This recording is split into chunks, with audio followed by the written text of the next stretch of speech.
and principalities. There's so much fire inside me. Tragedy struck when part of the largest hillside at the kosher rubbish dump collapsed.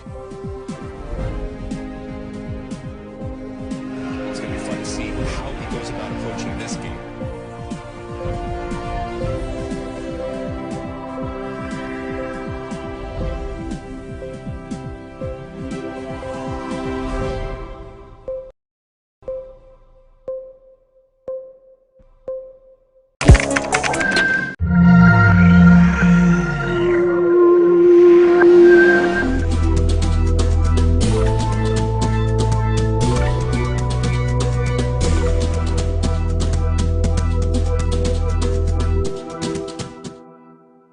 I and the body I represent, the Alliance for Christian Advocacy Africa, want to wish GhanaWeb, the management team, very well.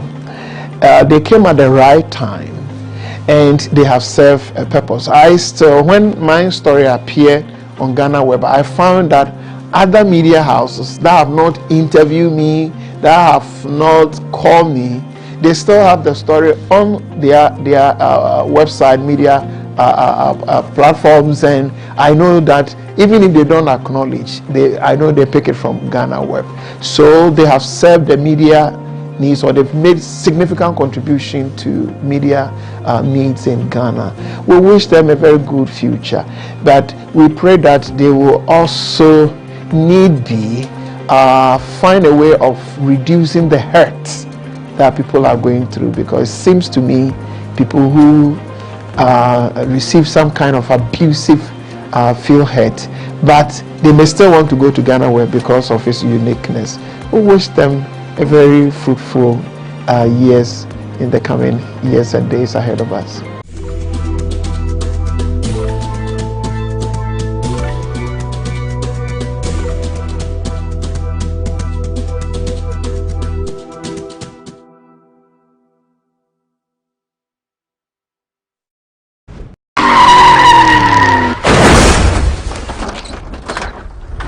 I'm Dr. Frederick Kwatin, the head of Department of Accident, Emergency and Orthopedics of the Kolebu Teaching Hospital. We advise the public to be very cautious in driving, especially vehicles and motorbikes. Road traffic accidents is a major drain on our economy, that everybody, especially road users, should be responsive with their driving and obey road traffic regulations. Accordingly, be careful, do the right thing, and save a life.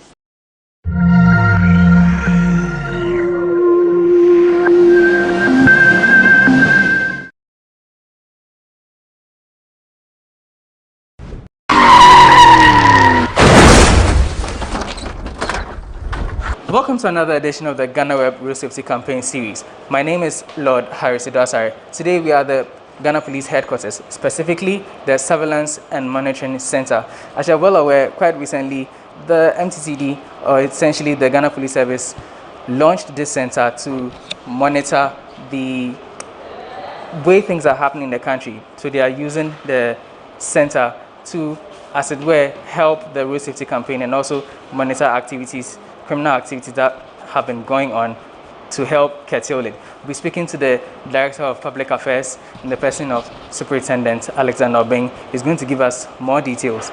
Do stay. After the break, we continue.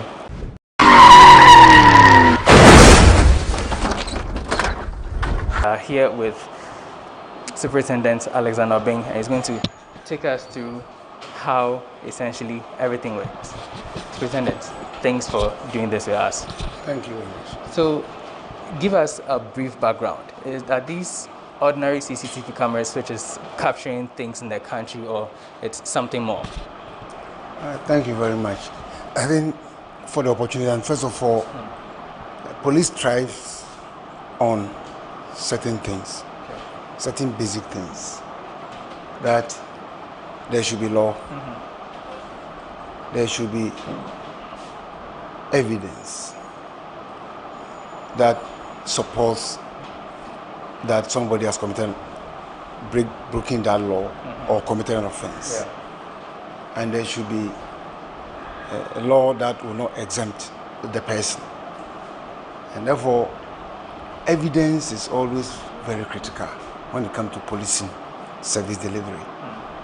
And you know, traffic is one of the operational support systems that police enforce on road laws to protect lives and property. And incidents of road crashes as a result of indiscipline, in other words, non-compliance with the road laws, is costing the country so much.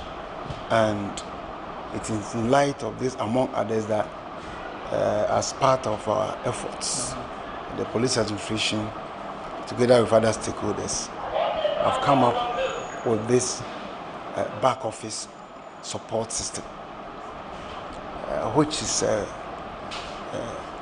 monitoring and surveillance center of Ghana Police, where you see police officers have monitors who are glued to the monitoring devices and looking at real-time occurrences on our roadways across the country, in all police jurisdictions. Before we continue, how is this different from the CCTV cameras we have installed across the country and the back staff you have that monitor it? Is there any difference? I think you don't see any CCTV here. What you see is we have a back office where real-time information, okay, of movement of vehicles, goods, and services, and persons on foot walking along or across our routes in Ghana are being monitored. As to the devices that are deployed, it is right. These are not hidden devices that the state has deployed. But what is important for you and I, where we are standing, is that police is able to receive real-time information of which we can decipher and then process into something of evidential value in order to know who has committed what offense, where has the offense been committed, so that whoever has come in contact with the law or has breached the law will be forthcoming. Because if you see police officers here, they are more or less like investigators, gathering evidence and processing it. Because after here, when you see that you have not parked properly, if you observed that you have run red lights, if you observed that you are driving dangerously facing oncoming vehicle and all that, your number plate will give you up. And consistent with the law, we will easily get your identification mark on your vehicle. Proceed quickly to the license officer who is mandated under Regulation 1 of LI 2180 to keep vehicle register of all vehicle owners at Driver and Vehicle License Authority. And with this, the police investigator is equipped with information on who committed what offense at where in Ghana, as we are watching it live. And that is, I think, that's what is important, so that all road users, particularly vehicle owners and motorist drivers and pedestrians on foot or walking along and across the road, will know that during the day, during the nights, when it is raining, because you saw certain areas in Ghana, it is raining at this time, even when it is dark, at dawn, when it is foggy, police eyes are there through the electronic lenses of cameras that are deployed by Ghana around the country. And this should serve as deterrence, first of all, to motorists. And then it should be a warning to those vehicle owners who are absent because we have absentee vehicle owners, so that if it has to do with training, if it has to do with admonishment and warning to their drivers, to be careful when of the vehicle they will give to and who to give to. And if there's a training gap, they give it to them, because police is observing. Okay, and we are there with you, and you can never slip through our hands.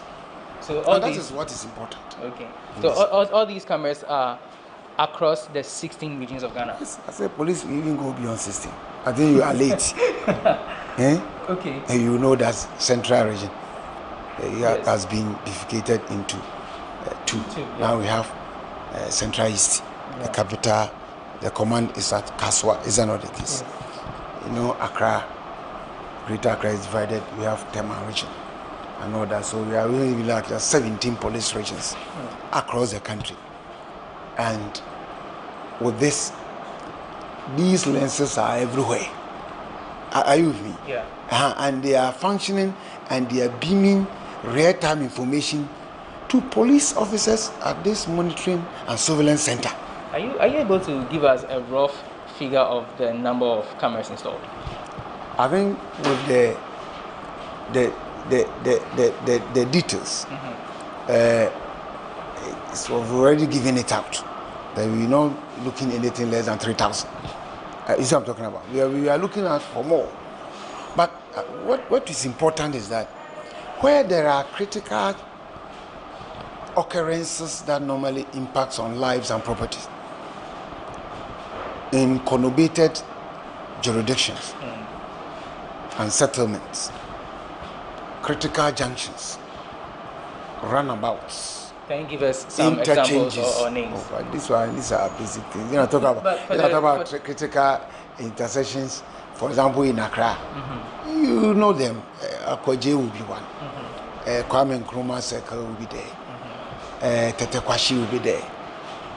If you even look at the crossroad at Zongo Junction, Rees Crossroad, T Junction at Adentan, and the one that also intersect at R40 at the old Adentan barrier. These are in Accra.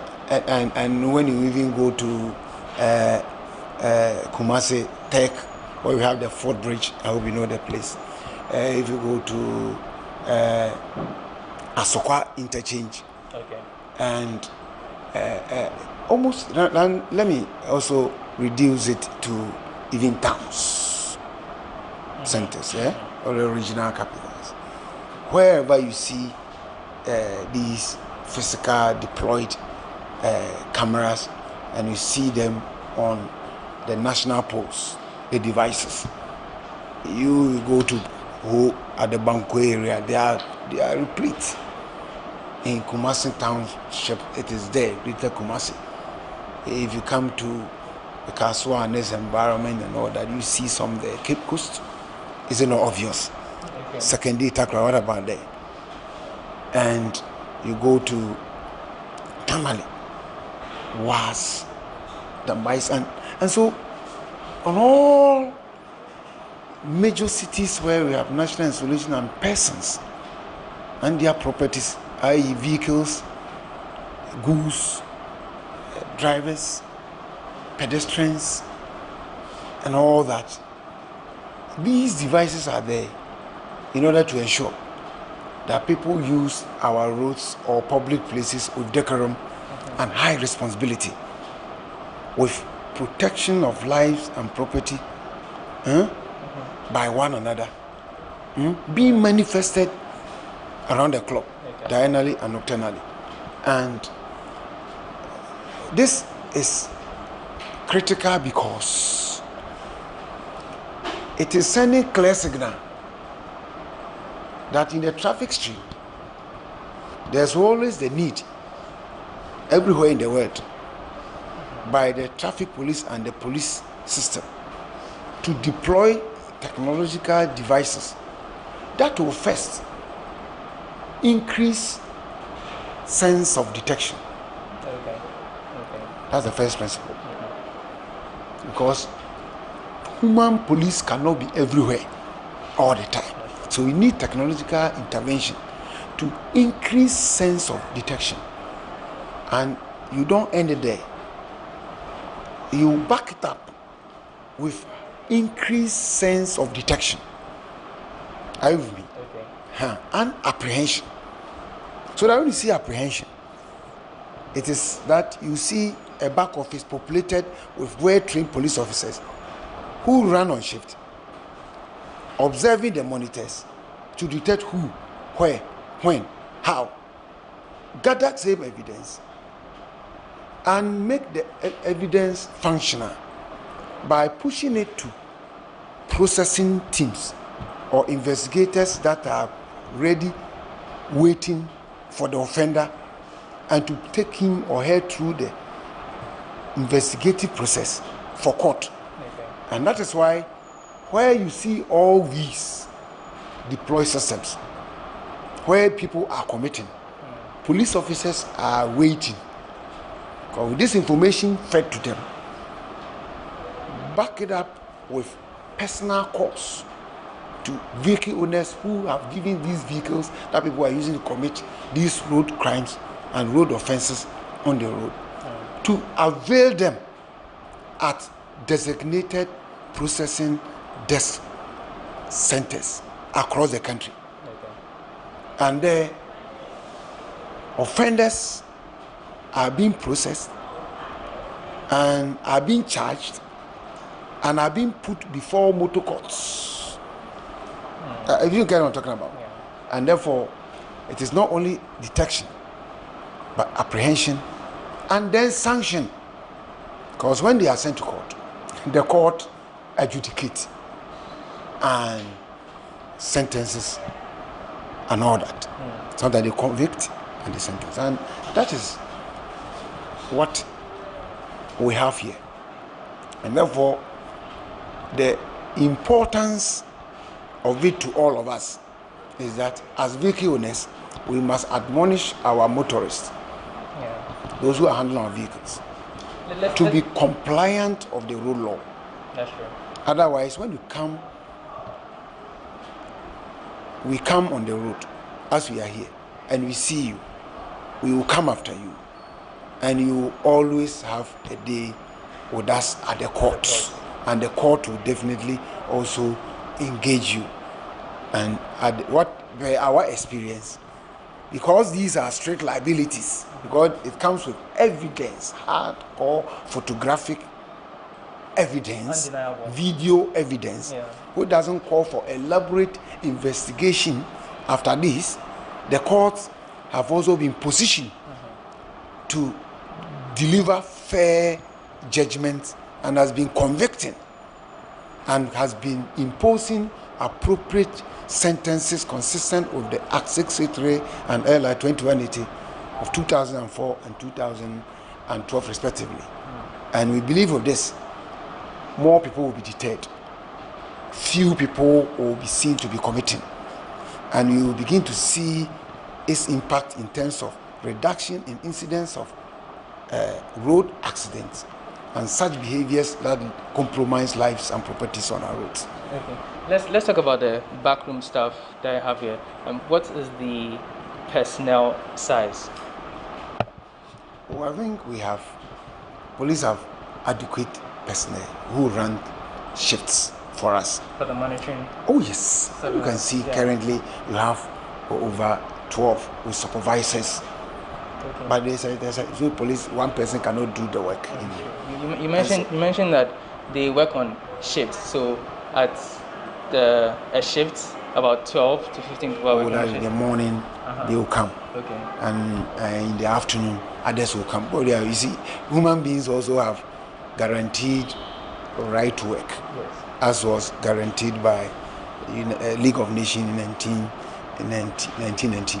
So it's a right that police also cherish and allows personnel to refresh so that work can be perpetuated around the clock. And it's also communicating to road users that police eyes are open.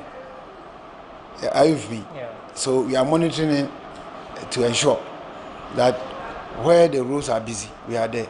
Know that we are not only here others are also patrolling, isn't it, in the communities. So there's that connectivity.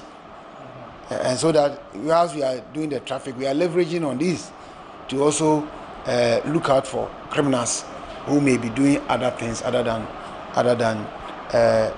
road traffic offenses. And it is all in the interest of ensuring that we enhance the protection of life and property, particularly in our communities, on our roads, and all that. So that is it. I think that all the media is expected to do is to play a role of admonishing those who are patronizing your platforms and your networks to be rest assured that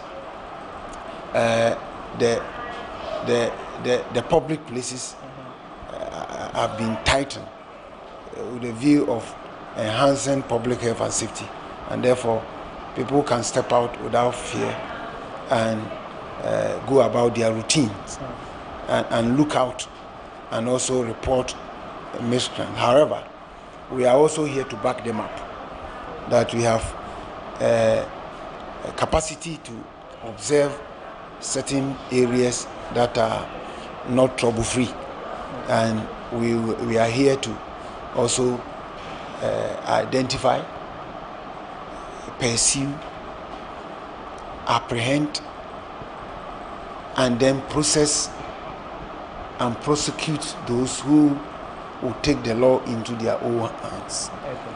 As it is real time, in the event that maybe some accident-prone area, an accident occurs, and from the way the thing occurred, no one's able to call an ambulance or help.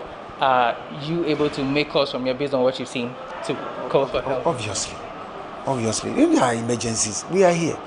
Whilst we wait for people to, we have given information to Ghanaians to contact us on 191, 112, 18555, even the back office number 0302 773906. Okay. If we have the capacity to observe it in real time, do we wait for a third party?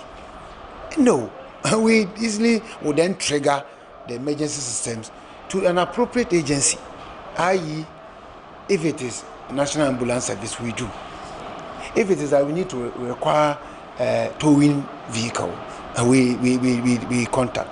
If it is that we need armed duty and all that, we quickly proceed. So you are at a center where there is that policing synergy, where we are in tune with all our other ancillary support service providers internally, and we are working in Kahoot. Okay. All right. At this point, we are taking a quick break. You're still watching the GhanaWeb Road Safety Campaign with me, Lord Harris Udasari. We've been speaking to Superintendent Alexander Obeng of the Motor Traffic and Transport Department here at the Monitoring Center at the Ghana Police Service. Right after the break, he's going to take us around and then we'll see for ourselves how things are done on the ground. Please stay.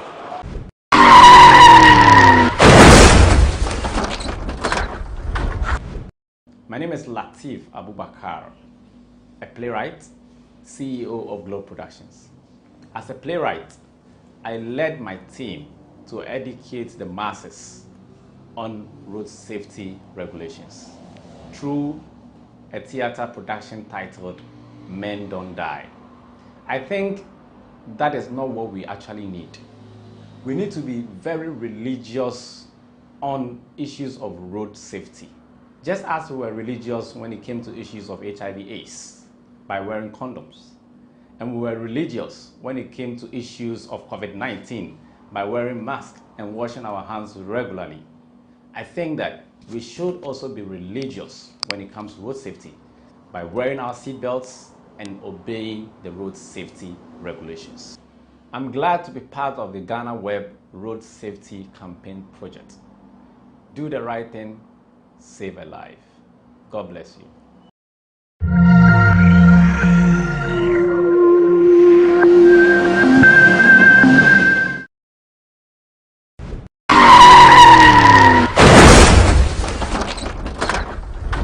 Welcome back. You're still watching the GhanaWeb Road Safety Campaign. My name is Lord Harris Udasari. Today we are speaking to Superintendent Alexander Obeng of the MTTD. Now, Superintendent Obeng, you are telling us about how this is going to, one, help reduce the road accidents, catch culprits and criminals real time. But essentially, what would you want the public to know at this point? I see on the camera different places across the country. What do you want people to know now? I think, first of all, policing is structured nationwide, Ghana. And I said earlier, in all the 18 police regions, we are there. And it is obvious that where we are, any support system that we need to detect should also be present. So these technological devices are also deployed nationwide. And that is why, even in real time, you are looking at, for example, in Ashanti region, Kumasi, it is raining. Yeah. But you look at Accra and Tema area, it is not raining.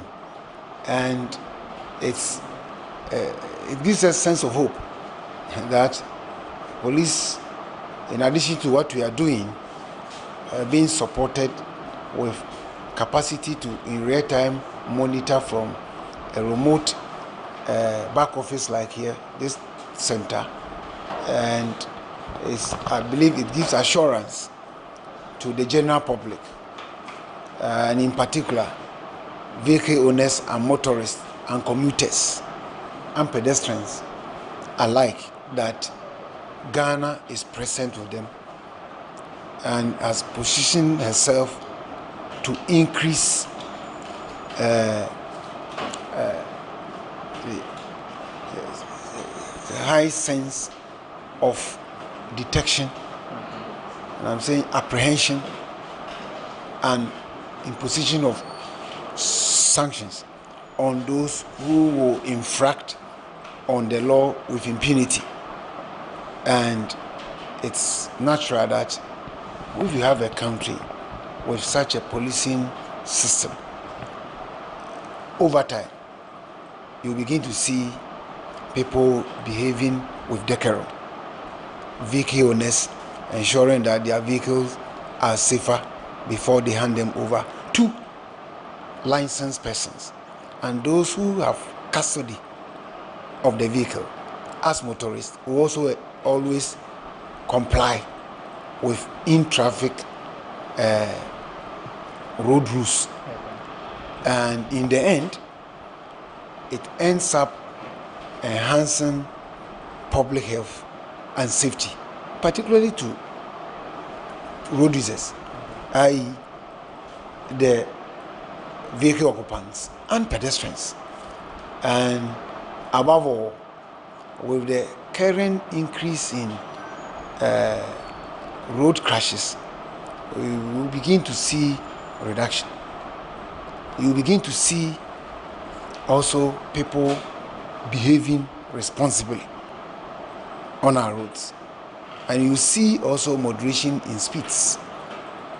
And you see people complying with particularly road rules that, when not complied with, compromise public health and safety. So it's clear that here we are observing all critical locations where police currently is capable of looking, and train and deploy police officers here who are monitoring and compiling on the spot investigation to determine violations and document same and forward same for other teams to pick it up with DVLA, and to also invite, look out, arrest and impound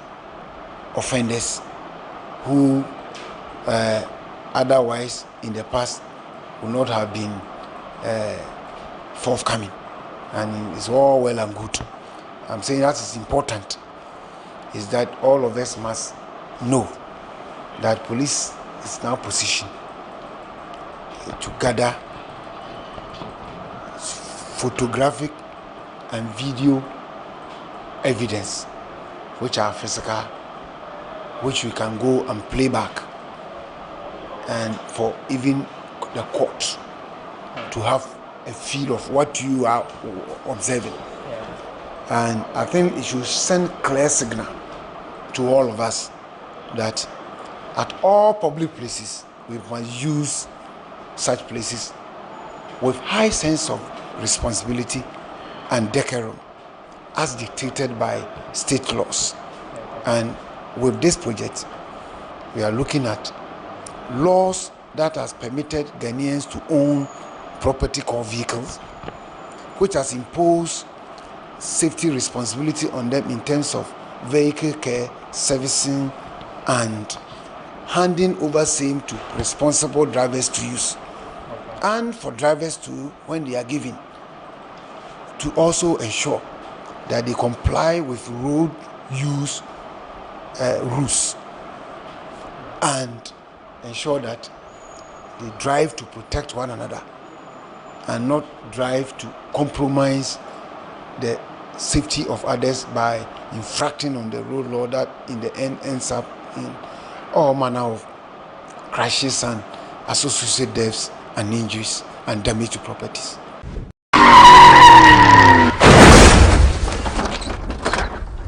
What you see behind me are real-time footages of things happening across the country. Now, the backroom staff here at the surveillance and monitoring units at the Ghana Police Service headquarters are regulating and watching everything that's happening here. So basically everything that happens across the country, if any criminal activities or accidents, they see it real time, and then the help can be given as and when it is required. My name is Lord Harris Udasari, and this has been another edition of the GhanaWeb Road Safety Campaign Series. Do join us for our subsequent ones. And even before I leave, like the backroom staff are doing here with the eagle eyes here, when you see something on the roads, being it poor roads, bad lighting, or indiscipline by drivers and other road users, take a footage, send it to us on our social media platforms. On Facebook is GhanaWeb TV, on Twitter is the GhanaWeb.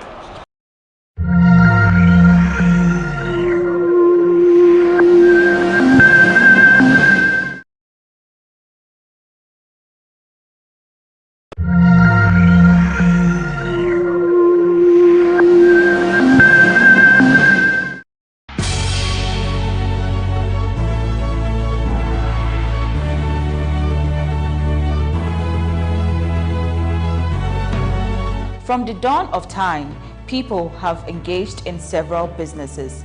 With the onset of technology and innovation, life has relatively been made easier. By using debit or credit cards, mobile banking.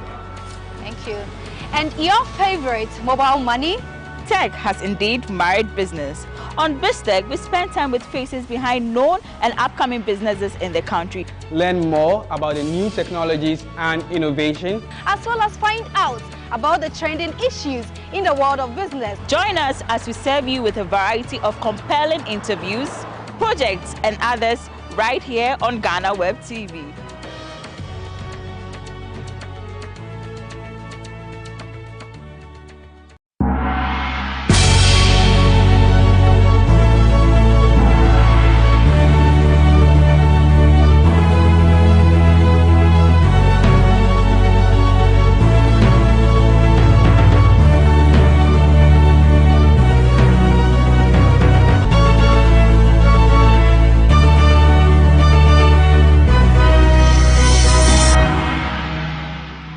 Hello there and welcome to BizTech on GhanaWeb TV with me, Na Oyokwote. Now is the start of another weekend and of course I am here to bring you a recap of business news that made headlines during the week as well as an exclusive interview.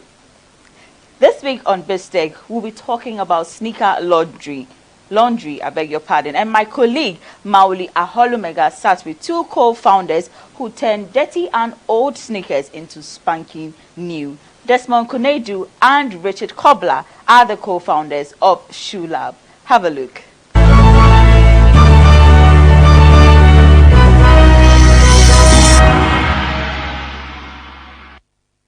This company started some 14 months ago with the premise of ensuring that your footwear is clean. That company is called the ShoeLab. I'll be speaking with the brains behind the ShoeLab, and they'll be taking us through the entire process of how to get your shoe cleaned. They are my guests on this week's edition of BizTech on GhanaWeb TV. My name is Mauli Aholimeka.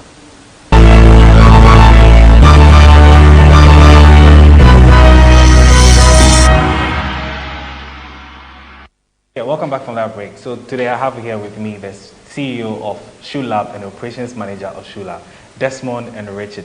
First, I'll go to Desmond. Desmond, how are you? I'm doing well. Richard, how are you? Nice one. So tell us where we are now. We are currently at ShoeLab, Northern branch. This is the second branch of ShoeLab. Okay. So that's where we are now. All right. Okay. Desmond, you are the chief executive of this company. What was your first decision to set something like this up? Decision? Well, myself, I'm a sneaker lover. Okay. Just like my friend told you earlier. I wouldn't say I am or he is a sneakerhead. But we are sneaker lovers from childhood. He's been my friend from, you understand? Okay. So we love sneakers. Okay. And then we believe that these days, like this world we live in, is kind of problem-solving world. Okay, so it was a within problem. Okay. Himself and I. We realized that at the point we couldn't make time to clean our shoes again. Meanwhile, we have like huge love for it. You understand? Yeah. So we just sat down. Like I contacted him someday and told him that, yo, bro, now that we have like large quantity of shoes that we can clean, I'm sure people out there having the same problem. So why not start something? Yeah. And he was like, oh yeah, cool. Then there's this other friend of ours, Bobby. Okay. So we told Bobby about it, and he also seemed to like the idea, and that was it. Okay. Wow. And you've been running for how long? For now, I think we started somewhere June last year. Okay. So that's quite short. Yeah. And how's the business going so far? Oh, honestly, so far so good. You like it? Yeah, I like it. I like it myself. And we've actually paused whatever we had doing in the past, and now we've given this our full attention. So. Okay. But what first were you doing before you ventured into this? From school, I used to own a boutique. Okay. Like I told you, we love sneakers. You love sneakers, and also, we used to have the same place where our first branches. Okay. So that was what we were into. Okay. We used to travel sometimes and bring goods down and then. Okay. That's how it's always been. Right. So when you first started, how many shoes did you begin with, if you can remember? I can't record the exact quantity. But then when we started, everything in the shop, as at the time we started, was my shoes and his shoes. Okay. That was what we started with. Like, we cleaned them, the dirty ones we had inside, we brought them out, cleaned them, and then we displayed. Okay. And then we had a call from my friend, Rami, because we started making noise about it on Snapchat. Okay. A friend called and he's like, oh, yo, I have some shoes. And he brought about, you remember? Sizable quantity, I think 12 pairs. Okay. For the start, his own personal collection, so he bought them for a start. And that was how it kicked off. Okay. So basically you started with your own shoes. Yeah. Yeah. And then how was the response like for yourselves? Not before when you started having customers and all that. Honestly, I wouldn't lie. It was crazy. Okay. Because after Rami called, I don't know if it was because of the Snapchat posting we were doing or no, I don't know. But then the calls kept coming. Started coming in. And please, where can we locate to shop? You know, it was great. So. Okay. All right. Okay, so I know you guys clean shoes here. I saw, checking your website, I saw you do other stuff. I saw something like deodorization and all, some terms. So first, what's the first step if somebody wants to get their shoe cleaned? Because I see a number of shoes here. I'm sure these are for people. Yeah, so what kind of shoes do you first get in to come in here in this lab? Well, we do anything footwear. So whatever problem you have in your shoe, you just bring it in. But the first stage is, I know like how you probably like heard of us. So I actually saw you guys on Instagram. My boss shared. When people come across our page on Instagram, what they do is they pick the number, they call, and we are like, oh, this is our location. Would you want us to pick it up or you like to drop them off yourself. Then people, most of them prefer the pickup section, so we do that sometimes. People love to bring them themselves as well to at least tell us what exactly they want us to do on the shoes for them. So they bring it and then we good. Okay. All right. Let me go to Richard a bit. Richard, so you guys are basically magicians of shoes. Yeah. So are you telling me here today that no matter how bad the shoe is, you can take care of it? That's what we want to pride ourselves with. Okay. As we stand, we want to pride ourselves with being the best. You know, because I don't think in this industry that we are in and in this line of business we're in, I think this is the best of its kind. Okay. So we like to pride ourselves with that. So what better way to pride yourself in but knowing you are the first and knowing you are the best at it. So that's what we pride ourselves in. So we like the challenge. Like there are shoes that can be black and leave white. There are shoes that can be white and leave black. So we like those kind of challenges. We like upgrading shoes, we like mending the shoes, we like cleaning them. Aside cleaning the shoes, we do all sort of things when it comes to mending, patching, shoes, sneaker customization and all those stuff. So we like to pride ourselves that way and see that. Yeah, but also just a quick follow-up. If the shoe has been lying down there for like many years. Yeah, that's one of the main challenges we face here. Some shoes come in with the soles of the shoe. The soles is the under part of the shoe. They come in yellow because the shoes has been there for very long. Some people keep it under their beds for so long. So it comes in like, we tell you, when I bought it, the sole was very white, but now it's yellow and all those stuff. And like, that's one of our specialties. Okay. We make sure we restore it back to how it was. Without painting. We don't do painting. Okay. We make sure we bring them back to it like normal.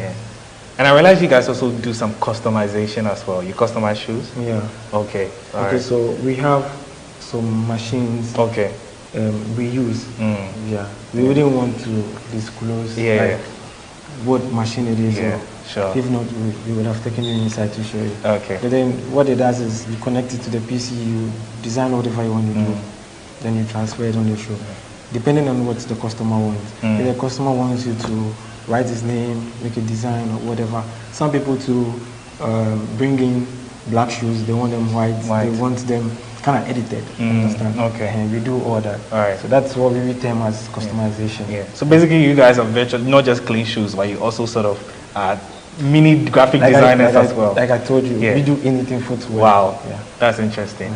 I've been speaking with the CEO and the operations manager of ShoeLab, and they are into cleaning sneakers and doing all things to your sneaker. We'll be right back.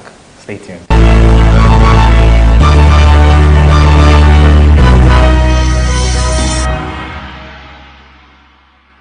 Welcome back from that break. I've been speaking with Desmond and Richard of the ShoeLab, and now they'll be taking us through the process of how some of the shoes that are being brought here are cleaned. Desmond, I see you're holding some shoe. Can you explain how you're going to clean this? Okay. Yeah. So the first step is we have to clean the sole. Okay. Yeah. People feel it's unnecessary to clean the soles, but then if you love your shoes, like I do, you can't wear a shoe as dirty as this one looks, and then you go put it back. You just can't clean the upper sole and just drop it. So we start with the soles. Like we clean everything here before. All right. But then obviously we will need like a sink or something to demonstrate. Okay, so you take it to a specific place in the lab. So I'll take it inside and then I'll bring it back for you. All right. Yeah, so Richard, this one is taking the shoe to the other end for the sole cleaning. Now, I see a lot of other shoes here. I see Nike, I see Fila, I see Vans, I see Louis Vuitton. I also see Converse here and quite a number of shoes. Are these the kind of shoes you receive every time here? Yep, these are some of the shoes we receive here. These are like the ones in mint conditions. There are some which are not so much in mint conditions. Those are the challenging ones. Okay. Yeah. So on an average, how many shoes do you receive in a day or to a week?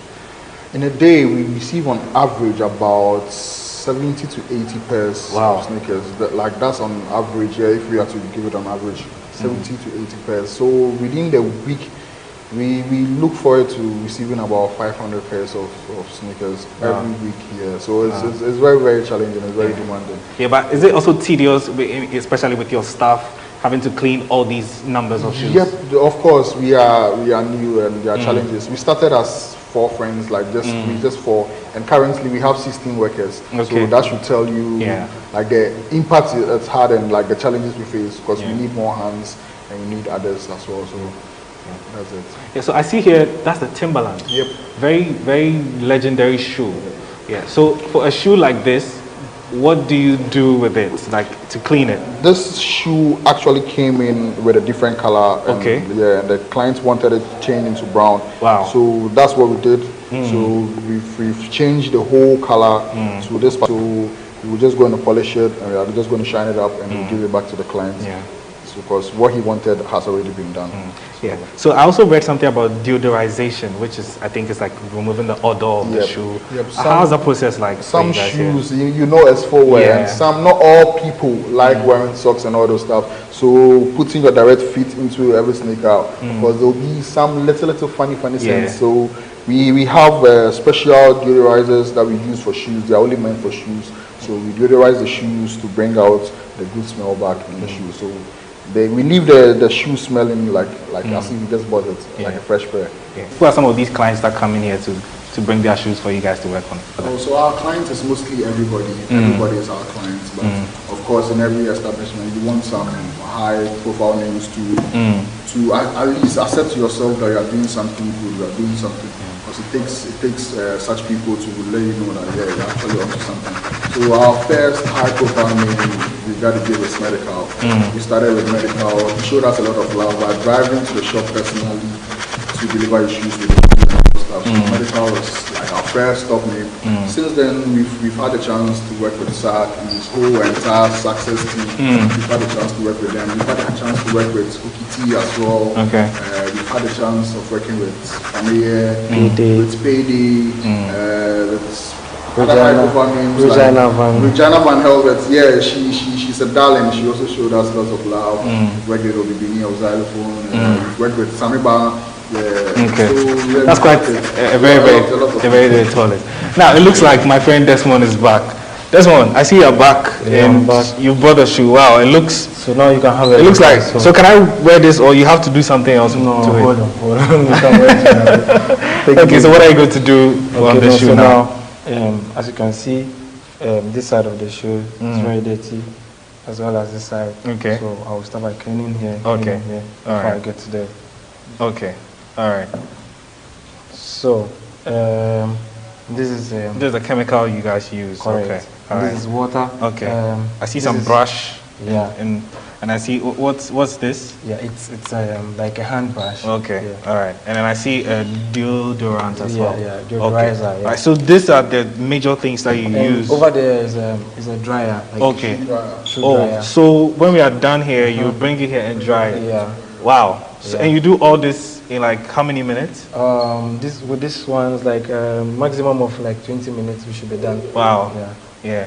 And so for like a shoe like this, how much is it going to cost for you to clean this? Our minimum charge is 30 cedis for a pair of shoes. Okay. Yeah. But then when you bring the shoes in and then you have to do extra like stuff on them for you, we charge extra. Okay. Yeah. All right. So there are different prices for the sole whitening and all. Okay. But normally this shoe, like in this condition, we can't charge more than 30 cedis. But if it's in a really, really bad condition, how much are you going to charge more? That is how come we don't have like a price list. Like, okay. So it depends on the shoe that comes. How dirty it is. Okay. All right. That's cool. Okay. So you can take it away. All right. And then, so you're using this sponge. Yeah. Okay. That's my sponge. Okay. The shoe. All right. And then this is a sponge, right? Okay. Yeah, that's a sponge. Yeah. That's water in the brush. This is a standard brush. Okay. And this one is very soft. Okay. So because I wouldn't want to damage this side of the shoe, I would rather use a softer one. Okay. So because the chemical is highly concentrated, I would have to put it back in water to dilute it a little. So you sort of do a small concentration here to sort of all right. Yeah. That's cool. So I'm starting with this side. Okay. Back here. Inside, then I'll do the upper sole. Then we dry it over there. And if possible, we deodorize it and then we are good. Okay. All right. So you clean that, I'll still be speaking with Richard. Okay. Yeah, Richard. So I'm sure you have quite a huge stuff here. You said 15. Yep. What have been some of the challenges you guys have faced so far?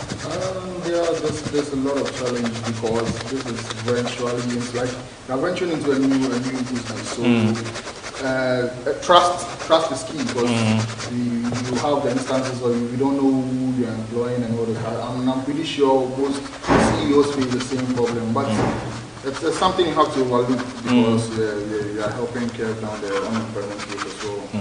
So some of the issues, they are big, like with some shoes come in and they are not really in the best of condition, and some shoes they are like so just a few washing and you find out it's cleaning all. So those are challenges, but we'll try to rectify everything out for those shoes. Yeah, so let's come to the shoes a bit. I see this is a suede. You know, oftentimes people try to just use a normal sponge to clean it and all of that, and then the shoe doesn't really stay on long. Can you give us some little tips on some how you can clean your shoes? Suede, what we advise with suede is you never use water on suede. Okay. Because water damages the whole suede content. It changes the color of the suede and all this stuff. So with suede, we always advise you use a suede spray. Okay. And we have a suede chemical that like we use on a mild brush. We use it to rub through the suede, and when you are done, it's good to go. Okay. So we don't use water on suede. So I don't know. I saw some grinder. Do you guys use the machines to sort of make the shoes, mold them in a bit? Yeah, we have machines that we use to enlarge shoes. Some shoes come in like maybe size 40. Okay. Person wants it's at size 42 or something. So we have such machines that we use to enlarge shoes and all those stuff. So we have all those stuff. So from your point of view, what would you say is a good shoe or a bad shoe?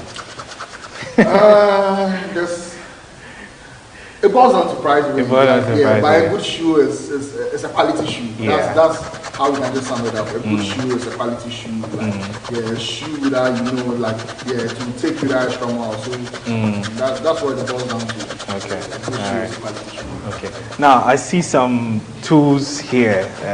I don't know what this is. I don't know what this is, and I don't know what this is. So can you just briefly explain to me what this is and what this does? Basically, this machine is one we got for sneaker customization, but it has to go through a whole lot of process before it eventually comes, because this machine gives you the actual size of what you want to customize.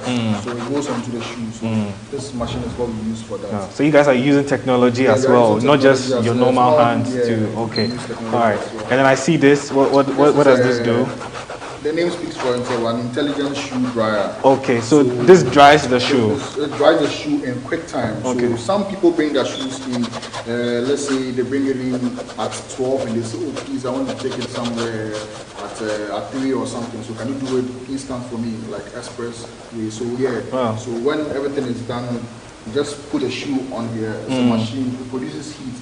And the heat is good enough that it won't affect the shoe, it won't melt the shoe, it won't bend the shoe down. It just produces the kind of heat that the shoe needs to get it dry right on time. So this is a wow. So you guys are fusing technology. You're not just drying the shoe in the sun, but you have tools and equipment. Some shoes can't even dry on the sun. Wow. Yeah, it's oftentimes that's what a lot of people do. Because of ignorance. We do it and it's dry, but since we've got to understand more about sneakers, you know there are some shoes that don't require too much because it affects the material used in making the shoes. So some of them they require machines like this just to dry it up. All right.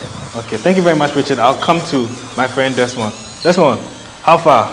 I see you are using some machine to on the shoe. So what are you doing now? Okay, so I'm done cleaning side of the shoe. Okay. So I'm now working on the upper sole. Wow. Okay, so this is a hand brush like I told you. Yeah.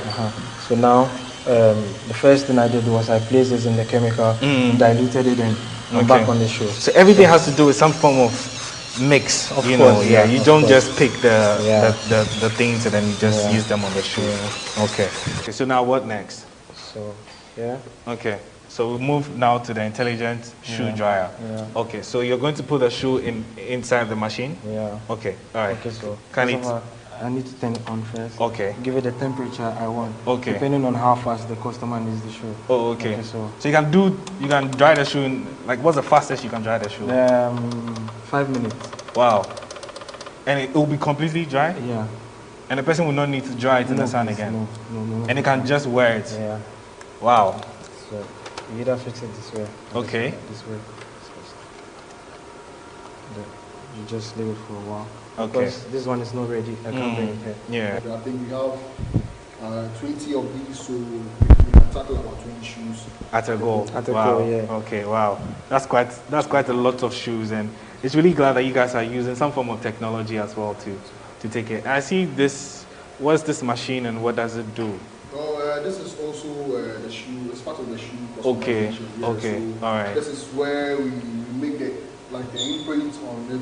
We cut it into size. This is where we heat stamp it and all this stuff. Okay. Before it feeds to the machine. All right. Cuts it to the shoe size. And we're good to go. Okay. Yeah. So while we wait for the shoe, I'll speak with Desmond. Desmond. So you've been running this business for about 14 months, right? Yeah. That's almost close to 2 years, right?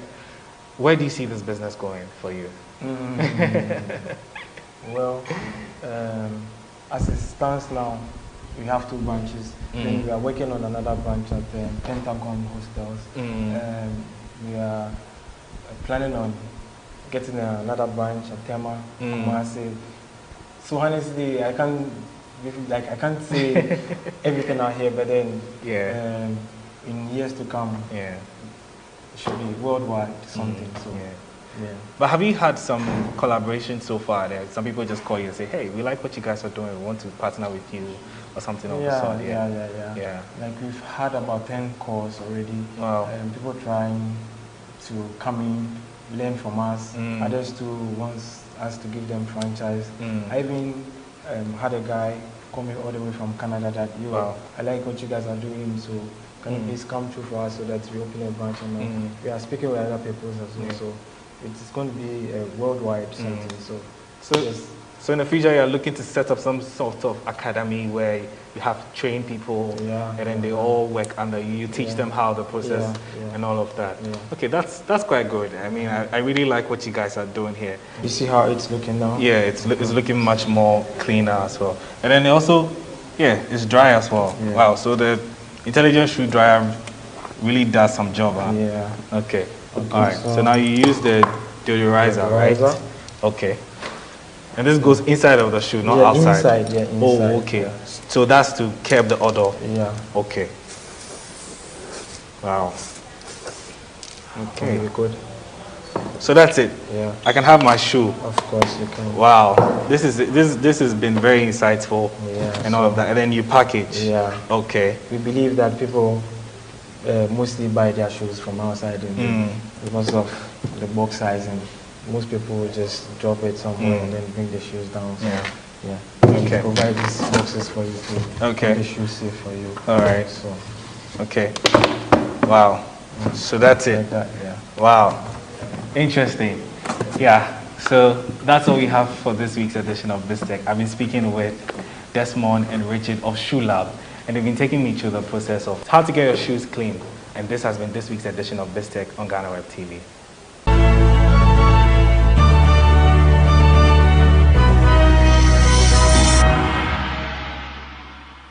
Thank you, Mauli Aholumega, for that eye-opening interview.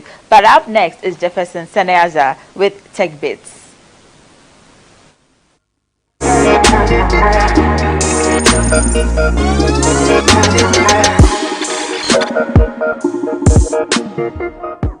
Welcome to Tech Bits. This week, we're going to talk about differential documents. Have you ever had the situation where you have one document, you start working on the same document, and by the end of the month or at the end of the week, we have 2 or 3 of the same type of document? Have you ever thought if there is a simpler way to find the differences between the first document and the second document? Well, worry no more. This useful website helps you to actually differentiate the differences in between one document and the other. It helps you find the right missing links and helps you find the modified versions of it.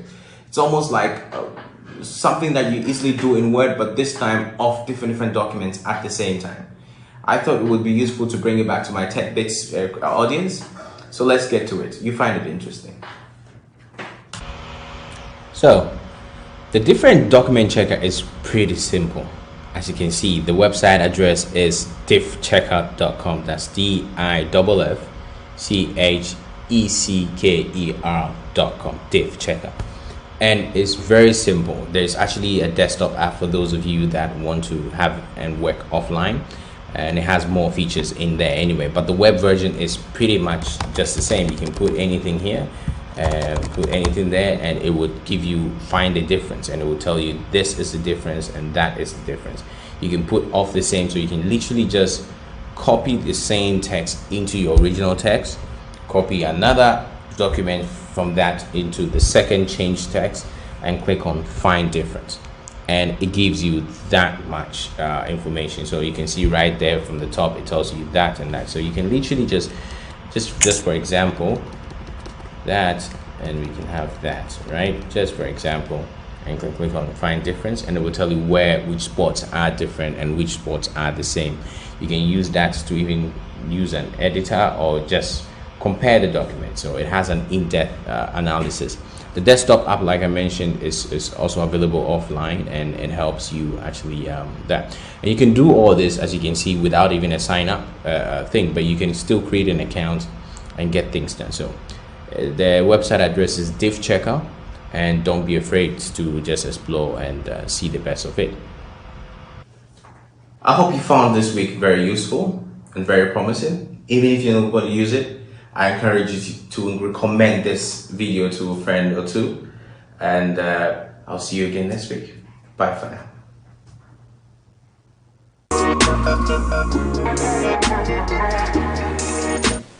So that was Jefferson Seniaja with Tech Bits, but we'll be back with Biz headlines.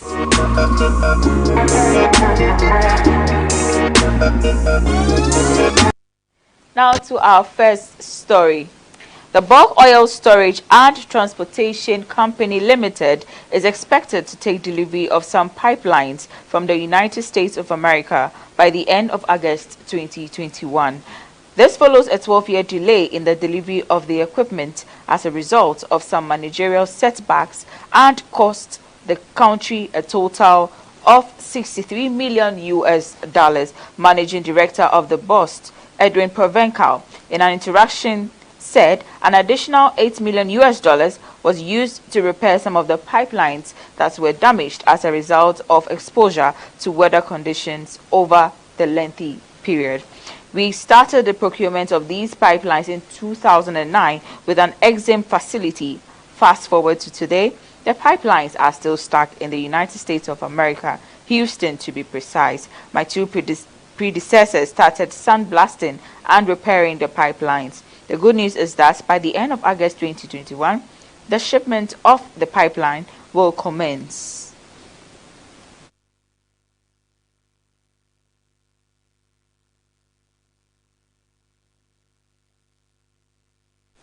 Now, Ghana recorded $874 million worth of investment from 122 projects in the first half of 2021, despite the COVID-19 pandemic, an indication of the country's attractiveness as an investment destination.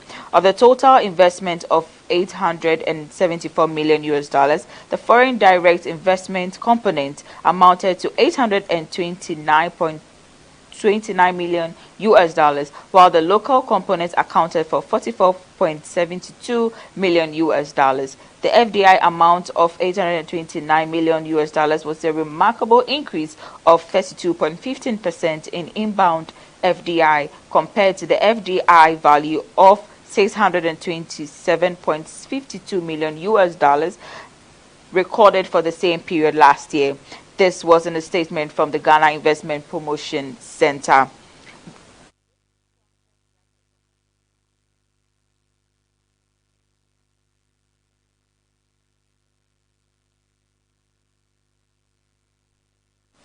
Italian oil giant ENI has sued the government of Ghana in a London court after a former energy minister John Peter Amewu, in April 2020, issued a directive to the company and Springfield E&P to begin talks and combine their adjacent oil and gas fields. Mr. Amewu gave them until September 18, 2021 to reach an agreement. His directive said that seismic data had indicated ENI Sankofa offshore field, which entered production in 2017, and Springfield's Afina discovery had identical reservoir and fluid properties. ENI is now seeking 5 reliefs from the tribunal. These include a declaration that the purported directives by Mr. Amewu and any other steps taken to implement those directives represent a breach of contract under the Petroleum Agreement.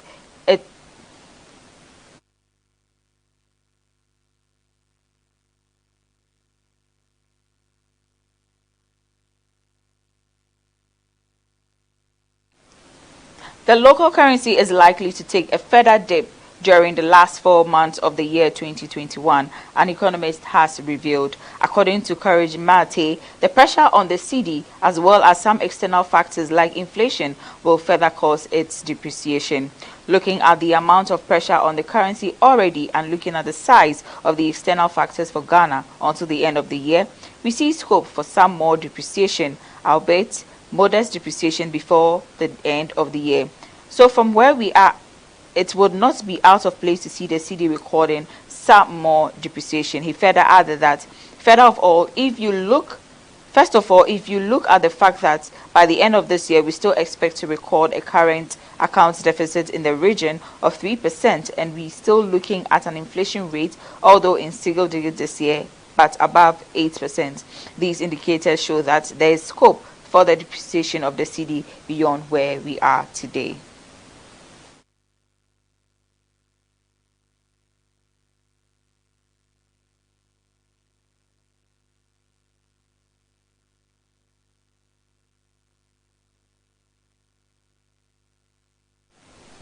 Head of the Institute of Statistical, Social and Economic Research, Professor Peter Quartey, has said the success of the yet-to-be-established National Development Bank will largely depend on the appointed personnel to run the entity. According to him, the NDB must further operate in a well-efficient business model, which will be devoid of political interference. Making his submission during a presentation at a public dialogue organized by ISER on the theme National Development Bank and Sustainable Financing in Ghana, Professor Quartey lauded the idea of establishing the bank. According to him, there is no doubt that we need long-term financing. What we are providing is short-term, but certain investments require long-term financing. Unfortunately, we have given our banks universal licenses, and so all of them go into retail and other more profitable ventures than lending to the sectors which will transform the company. And that's why we need a national development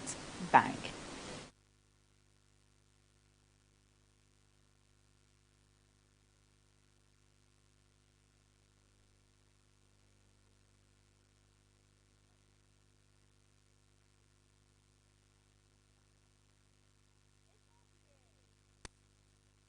It's not here. It's not here. I have to open it.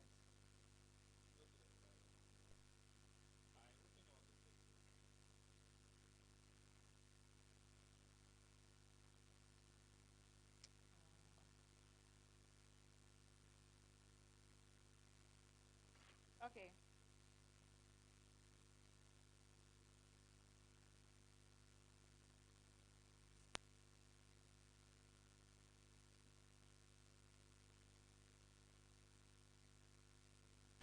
Now on our final story, the Institute of Fiscal Studies has called for a renegotiation of agreements involving Ghana's oil and extractive sectors. According to the institute, the country is losing out on its revenue generation due to poor negotiations.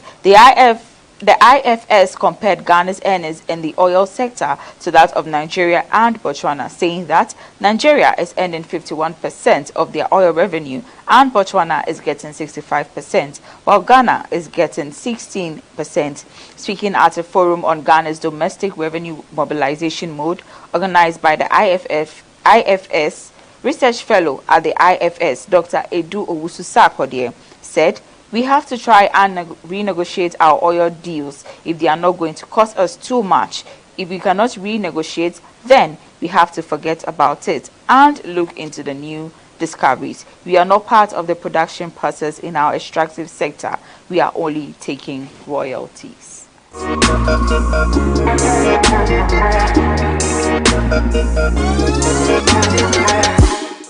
It's a wrap for this week's edition of BizTech on GhanaWeb TV. But log on to www.ghanaweb.com for more news updates. Also, subscribe to our YouTube channel, GhanaWeb TV. Get interactive with us on all our social media pages. On Facebook, Instagram, and Twitter, we are at the GhanaWeb. Have a great weekend. My name is Na Oyokorte.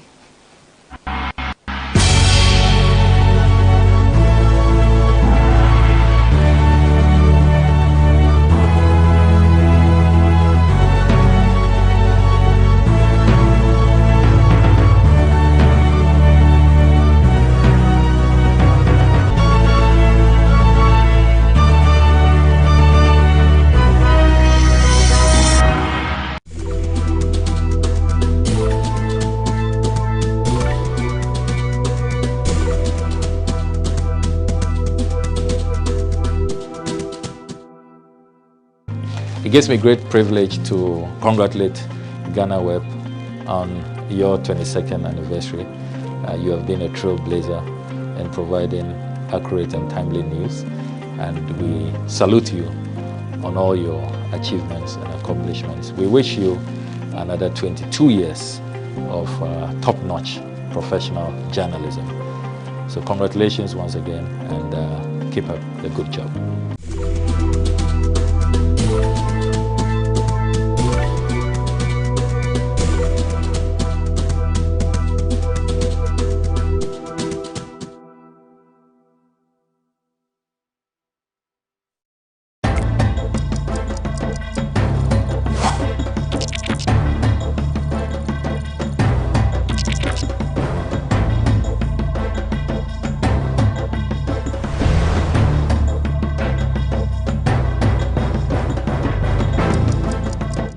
Welcome to the Lowdown here on GhanaWeb TV.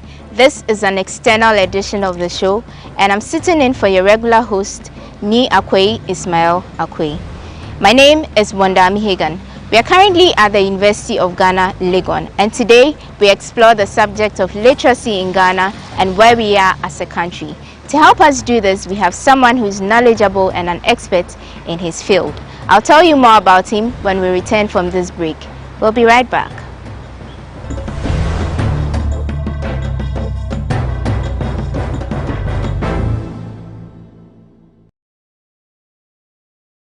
Welcome back from the break. This is the Lowdown. I am Wanda Amihegan, and our guest today is Prof. Kofi Ejekum. He is the head at the Department of Linguistics here at the University of Ghana. Prof. Okay, let me do a quick correction. I'm a professor here. I'm not the head. Okay. Our head is Dr. C.K. Appa. Right. Okay.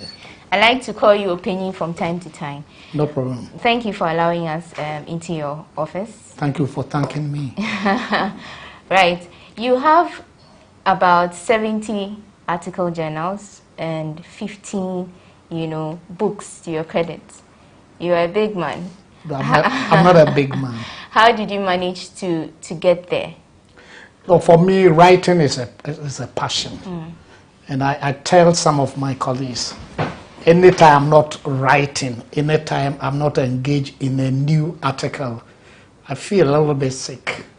So it means that I have to now do the best out of me, come and find out if I can get a new article to work on. So that's how I go about it. Okay, but was it hard to get there? Normally when you start as a beginner, it's not easy. Because especially when you are writing to international journals, their style of writing will be different from yours. When you send the articles are sent to reviewers, at least 2 reviewers, each with their comments. And when the comments come, but sometimes you get saddened by some of the comments they give. But you only have to persevere and strive. So at some point in time, you become used to some of the comments, you become used to the style of writing, especially formatting with regard to referencing is a very difficult area. But as you continue writing and you keep on writing, you master the field. That's you talking about writing. Yes. But I mean, before you even got into writing, schooling and everything, I understand you entered the university at the age of 31. Yes. Which is a little bit unusual because usually people would come at a younger age. Yes. How was that for you? For me, after elementary school, MSLC, do you understand that? Middle School Living Certificate. Okay. I had to go and do what we called people teacher. So I was a people teacher for 2 years before I entered training college. I didn't go to secondary school. Oh, okay. So my 4 year in teacher training, I trained myself to do self-tuition. And then I registered for NOBDEC during my final year because I wanted to aim high and move beyond the set A. So after that, I did my O-levels and then I ventured into my A-levels. And then I had the opportunity to go to the School of Ghana Languages at Jumakon to do a 3-year diploma in Ghanaian languages. So after that, I had to teach for 3 years. Because to enter into any new field of studies, you have to enjoy study leave. Because I couldn't have done that without study leave. To enjoy the study leave, you might have taught at least for 3 years. So after training college, I taught for 3 years, entered a Jumakon, finished a Jumakon, and had to teach 3 years before coming to Legon. So that accounted for that. Okay. So for me, I was doing what I refer to as education by installments. Okay. Okay. You study a little, you go to work, and then you continue. Okay. So that was a lot of education before you even entered the university? Yes. Okay. But talking about that age, and usually people would say they find it difficult to continue because they couldn't start at an earlier age, and so they would rather forget education altogether. Do you think age should be a barrier? Not at all. It's not a matter of determination. Quite recently, I think one of the ambassadors for South Africa, he graduated with a PhD. He's more than 70 years. So when it comes to education, there's no age barrier, unless you don't want to study. Okay. Let's talk about Ghana and the subject of literacy. Yes. From where you sit, where do you think Ghana stands? Are we growing? Are we retrogressing? I haven't done any scientific research into that, but I can say that it looks as if the reading habit is slowing down. And one of the reasons is that now students and pupils go to school and they are aiming at exams. They come here, they start asking, do you have PASCO? In those days when we were schooling, when the Ghana Education Service was sending books by the Ghana Book Supply, they were coming along with what we refer to as supplementary readers. So every school had that. And after school, or even within break, students are tasked to go and pick some of the books and read. I don't think these days we have that system. The libraries were filled with some of these books. How many districts have libraries? We have all kinds of newspapers. Now the newspapers are more political than being helping the students. So that's one. What was the supplementary book supposed to do? They were supposed to complement the textbooks. Okay. Because the textbooks had chapter 1, chapter 2, with some exercises and drills. But the supplementary books were stories, fiction, prose, drama, poetry, to be added to what they were using as textbooks. Okay. They were all over. These days, the reading habit It's more of what you call your technological age, where social media. And people prefer to read things on the social media rather than picking the books and reading from the books. That's also accounting for the low literacy rate. But don't you, where do you think the problem comes in over there? Because, I mean, social media is attractive, more attractive to the youth. So isn't there a way people can put the habit of reading onto social media or transfer it into technology? It's not habit formation. Because habit formation is by constant repetition. If you do something today, and you do it tomorrow, and you do it the next day, and you do it throughout the week, it becomes a habit. So if people are tuned to social media, and they are interested in the pictorial and the video and sensational stories here and there, somebody has fought with a girlfriend and all those things. I'm sure if you put Chinua Achebe's book there, they will read. So it's a matter of habit and how the attitude and how people tune their minds to. So what you are saying is that literary pieces cannot be made in such a way that it attracts the youth? Because I'm sure you're on social media. Yes. What's the longest thing that you'll be ready to read? Not very long. Not very long. Yes. So you are interested in reading this piece, tuning to the other piece, and finding out about a chief who has recently been fined, blah, blah, blah, blah. You're interested in getting about 40 of them read on there, as compared to we putting Ama Atal Edu's book, the same platform for you. How many of your age group will go in for that? Okay, so if it is not a set book to be examined. And how can that issue be solved? Because there needs to be a solution. The solution will be, normally when people ask of solutions like this, I want to start from the home. That if every parent is ready to get books for the children and then imbibe that habit of reading in these children at their younger age, anytime you move out, you come with a book, you give it to them, you time them, that by the end of these 3 days, 1 week, you might have finished reading this book. The child will finish and ask, is there any other book? They are building up this habit in them. So then, if at some point in time, if you put these things there for them, they'll be ready to read. Because the reading habit, I can tell you, is dwindling. That's why even at areas of administration, somebody comes as an administrator and sees a pile of information, correspondence to go through the whole day. How many people will get the time to scrutinize every single sentence and check what their meanings and implications are before they append their signature? It's not a matter of reading habit.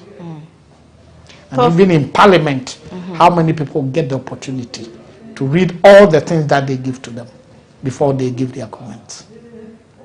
Even in meetings, everywhere, it could be Legon, it could be any other place. Before a meeting, they send the dossier, and sometimes they are packed like these ones.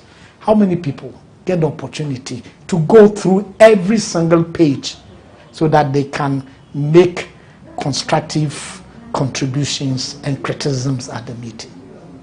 So that's where we find ourselves. Okay. Prof, is it enough to just read? Because, I mean, the literacy rate, according to data by World Bank data in 2020, has risen by 8%.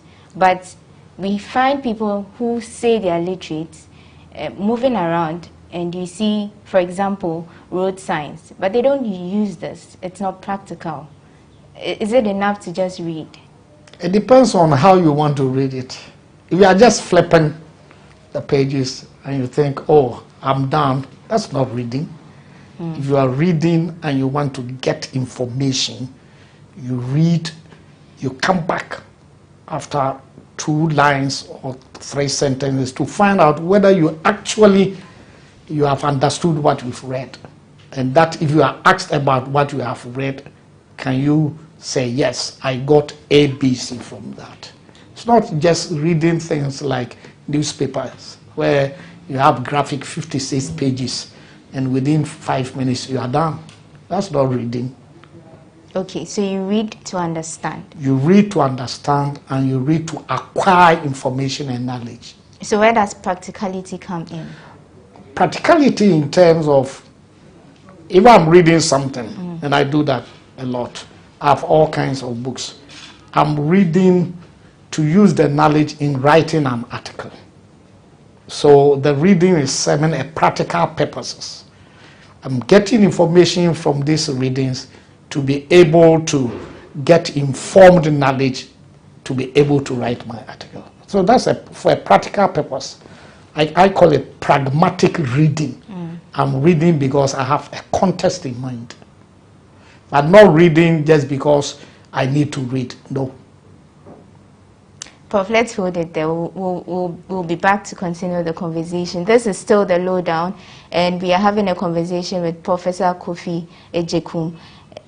Don't go away. We'll be right back.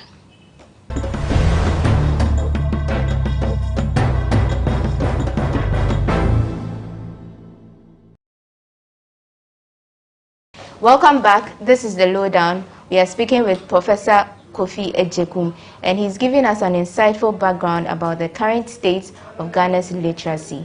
Prof. Yes.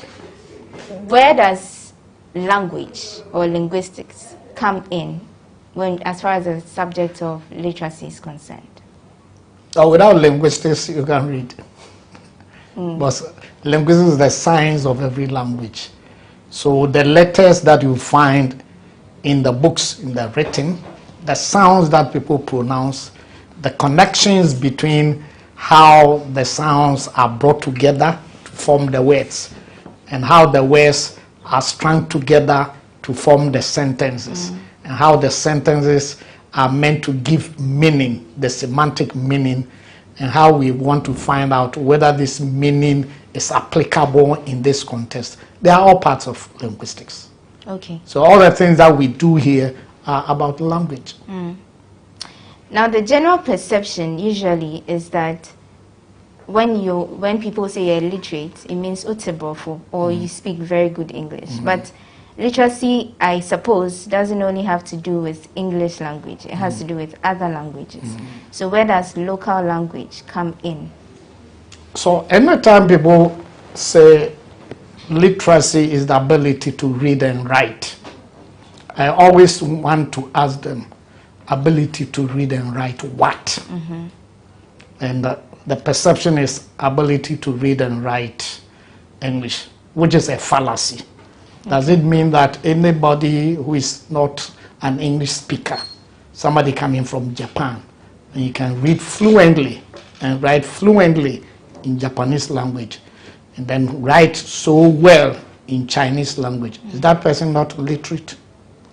So I think that definition given by people who are Anglo-centric should be put aside. And if we are looking at literacy, it's ability to read and write a language or languages. Then all languages can be factored into that definition. So if you look at that, then if somebody can read and write any of the Ghanaian languages, that person is literate in that specific Ghanaian language. So we are going to get literates in Ewe, literates in Kasem, literates in Ga, literates in Akan. Okay. All the aspects of Akan. So that's how we have to look at literacy. So there are some people who are literate in English, but illiterate in their own Ghanaian languages. Yeah. And that's a shame. I don't know whether you are one of them. I don't know. But people pride themselves because they are literate in English.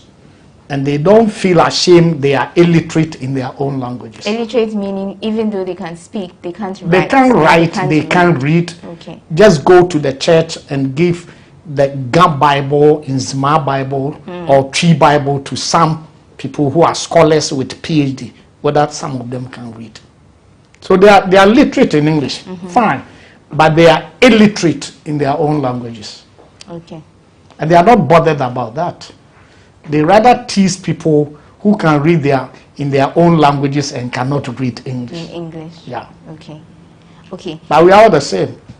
Right. We are all literate in one language and illiterate in other languages. Okay. That seems to be the issue. Right. So when we talk about languages, it's a broad subject because there are different languages.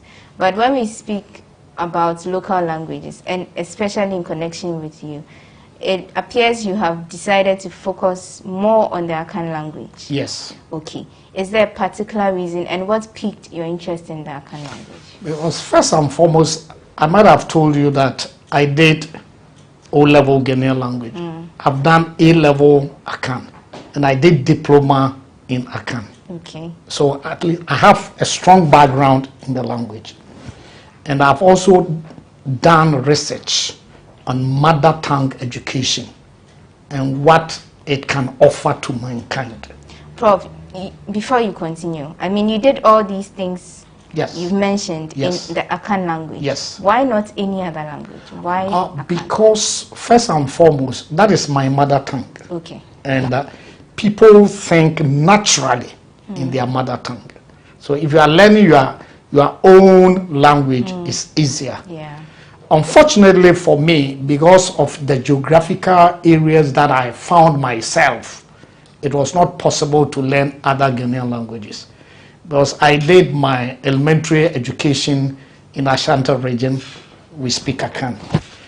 I did my training college course in Bono, in Kransa. They also speak Bono, which is Akan. I don't need any interpreter between a Bono speaker and myself. And then I furthered my education in Central region, Ejumako, where they also speak Akan.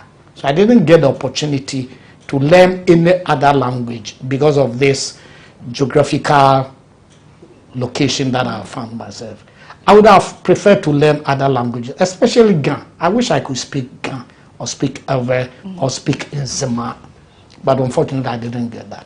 So then I had to hold on to the Akan that I thought I knew, and then be a crusader of the Akan language, so that people will know that if you can also study Akan, it's not a case that because you are not intellectually bad, that's why you have chosen to study Akan. So that has been my crusader. And I can tell you, I've enjoyed studying, researching, and teaching in Akan, and broadcasting in Akan. And I've never regretted, and I will never, ever regret being an Akan scholar. Okay. Why is it important to learn, or be literate in the local language side by side the English language or any other language? So what happens is that if you are multilingual or bilingual, bilingual is knowing two languages, multilingual, that's more than two, right? And especially if you are a linguist, it helps, because you might have the theory, and for the theory you have to support it with examples. Sometimes the theory that you're learning, you can't find examples in your own language, but you realize that, oh, the examples in another language outside yours. Then you pick it and you work on. So knowing many languages is very profitable. Okay. In 2019, and I stand to be corrected, you advocated for the learning of local languages in our schools, more of it. Is there any particular reason for this? Because if somebody calls himself a scholar, and you know all the theories and everything, and you don't know your own language. Again, people should remember that and culture are strictly interwoven. So learning the language, you also learn the culture. And culture also comes with identity. So if you are a CEO, you know only English. You don't know your language, which is Nzema. Neither do you know the Nzema culture. Then you visit Nzema land. You'll be like an alien. So you've lost your identity totally. That's why it is ideal for everybody to at least know his or her own language or some of the Ghanaian languages. As for the English, you go to school, you learn. That's what I do. I tell my children, if you go to school, it's the duty of the teachers to teach you English. If they give you homework in English, I'm ready to teach you. But not when you come home and I'm going to communicate with you in English. No. So can you go and bring the cap? There we go. Okay. And when you do that, you are inculcating some social and cultural identity in the children for them to feel that, yes, they are Akans because they can speak and understand the culture. And 2 years on, I mean, since you called for this thing to be done, what do you think of Unfortunately, I'm not a policy maker. I can only speak. Yes, but I mean from observation. But I can tell you, don't we do all the Ghanaian languages up to JHS? Yes, it's there. And some people continue with that up to SHS. And some people continue from SHS and they go and do degree. And here, one can opt in this department to branch into Ghanaian language section and do Akan, do Ewe, do Ga, do Dagbani. But if you go to School of Languages at Jumakon, there are about 11 languages that somebody can pursue up to MPhil level. And I have even supervised one of my students, Dr. Nana Anima Biafiakente, who did her PhD. The whole thesis was written in Akan, from page 1 to the last page. Aren't we proud of her? Yes, we have to. So that is the issue, that even though we are studying them, we have to do more than this. Okay. And the attitude is the negative attitude towards the study of these languages that are driving some people away. People think that if you're going to secondary school and all that you can study is Ga, then let your father teach you at home. That's a wrong assumption. It's ignorance. Okay. Because don't people in Britain study English for BA, for MPhil, and for PhD? Don't we have professors of English who are native speakers of English? We have them. Yeah. So what is wrong for having a professor in Ga, in Akan, in Nzema? Okay. People who are ready to develop their own language at all levels. They should rather be applauded instead of being ridiculed. Okay. Now, I think about a month ago, the president proposed that French may become a compulsory language in the country. What do you make of that? Those are politicians. And they didn't start from this president. I remember the former president, J.A. Kufuor, went for a meeting in one of the Francophone countries. And when you go there, everything is in French and you are given an interpreter or a translator. And sometimes you realize that what was said in French is not actually what is being translated to you. I've also observed that. Sometimes I travel, I've been to Niger and some of the countries. You listen to the speaker in French and the translator comes with something either too brief or too long. Is this exactly what was? So when he came back, he realized that it would be nice for French to be made as one of the courses. This is over 10 years now. It hasn't worked. Yes, it is nice if we have Franco countries all around us and we can also learn French so that when we travel beyond our boundaries, we can communicate very well. And given the chance, every child is a potential multilingual. Because a child can learn all the languages that are set to him or her. So it won't be a bad idea. But you see, anytime we make this and strictly we make it examinable, that's where the problem is. So people have to pass all this and miss others. Meanwhile, the Ghanaian language is not compulsory. It's only compulsory at SHS. It's not compulsory at free. No, it's compulsory at JHS, but not compulsory at SHS.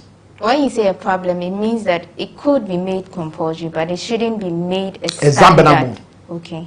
Because the moment it's examinable, then people will draw their attention by teaching it for the children to be able to pass the exam. But you can make a communicative approach. The idea is for the children to become people who have working knowledge of the French language so that they can communicate, they can write a little, but not sending them into all the theories. Okay. Now, beyond Ghana's boundaries, yes, how profitable is the local language, like studying and majoring in a local language? When you go beyond Ghana, how does it help an individual? See, we talk about lingua franca. Have you heard the term before? Yeah. Lingua franca, a common language for people. English has become the most popular lingua franca. That's why wherever you go and you speak English, it's good. You can communicate with people. French is also like that. Spanish has become like that. All the languages that we find in West Africa and in Africa and some in Asia, some of them don't go beyond the boundaries. And our local languages are like that. But let me also mention that in the US, United States of America, there are certain universities that are teaching Akan. I can mention about 9 of them. So they found it necessary to teach Akan over there. So one can do Akan here and find job there. There are also areas within defense and interior and foreign affairs where they need people like this. And even in the judiciary, because there are certain cases that will go to court and the person, the criminal, so to speak, will say that he can't correspond in English. He will only speak Akan or Ewe, and then we may need some people to do the interpretation. Okay. So it's a job market for some of them. That's it. Right. Now, you mentioned the perception, the wrong perception about majoring in a language in the university or beyond. How can this be solved? How can this bridge or this gap be bridged? It's an individual affair first and foremost. Then we also need a policy. Okay. When we started with SHS earlier on, I think Harry Sawyer, the Minister of Education, there were 2 courses at the senior high school which were compulsory in the Ghanaian languages. They had 2 papers there earlier on. And it was a core. The Ghanaian languages were core. So that whether you like it or not, you have to do it. Just like English. Unfortunately, the results that came were not favorable to the elite. Okay. The elites had their children failing because you are airport residential. The person is doing tree. Yeah. But the person is at East Legon doing tree. As compared to somebody in Fidiem, Fidiem Goso doing tree. So when the results came, it favored those in the rural areas. Right. They weren't the policymakers. The policymakers then decided that this will go against us. So why not make the Ghanaian languages electives so that those who have the ability to write, they will do that. So that also slowed down the improvement of the Ghanaian languages. And some people who have been trained to teach Ghanaian languages, because the schools needed people to be dealing with core Ghanaian language and elective. Some headmasters and headmistresses laid off these Ghanaian language teachers because they had reduced the number of hours for them. So policy-wise, if the government is ready to get people involved in the Ghanaian languages, we'll be moving forward. Right. But they have also forgotten that most of the elections that they win is because of the use of the local languages. Have you thought about that? They do all the campaigns in the local languages. They travel to the people, they want to speak the language the people can understand. Our current vice president, when he started, he couldn't speak Twi. Now he speaks impeccable Twi. Most of the songs that are composed for them during elections, they are normally in the local languages. So why can't they help us to develop them? Look at most of the adverts for businessmen and women. A lot of them are in the Ghanaian languages, because that is the language most people in the country understand. So if you want to sell and sell well, do it in the language that people can understand. Check media. When we started here, University of Ghana, I introduced the newspaper review in Ghanaian language. We call it a FISM, somewhere in 1997. The maiden one was in April 1997. When news stations came, Peace FM, Adom, and all those came, and they realized the need to broadcast in Ghanaian language. Look at how they are moving up. So that's how we have to look at it. And note that the Ghanaian languages have a lot more to offer if we want to document and improve on its studies and teaching. That's what I think. Prof, we are wrapping up the conversation, but yes. I want to ask about literary works. Yes. When you look at the system now and compared to 20, 30 years ago, do you think we are losing our literary people? People who write, people who poets, and people who are creative. Do you think we are losing them in today's system? Yes, I would say. Because unlike those days where you had a lot of people into the art, literary art, writing. And when they wrote, they had the market. Now, to publish 1,000 copies is a mirage. Too difficult to get the market. It's even worse when it comes to Ghanaian languages. Because Nkrumah decided to build the Bureau of Ghana Languages. Nkrumah built that to be able to motivate people to write in the various Ghanaian languages and to get them published. Go and look at the state of that national asset. So people are not motivated, and if you want private publishers to print your book for you or publish your book, it's costly. So all these are part of the things that are more or less dropping the rate of literacy in the Ghanaian languages. Okay. And I mean, this conversation is in tune with September 8th, World Literacy Day. But beyond this, how can this conversation go on? How can we talk about and advocate for literacy, both for English and for local languages in Ghana? I hope that we shouldn't wait for it to be an annual affair. Once a while, we should have a way of organizing seminars and workshops, going for funding wherever we get it, and organize this. The media should also help. There are too much and too many spots for politics. So if we can have just a slot of 5 to 10 minutes for literally conversation all over, that would be fine.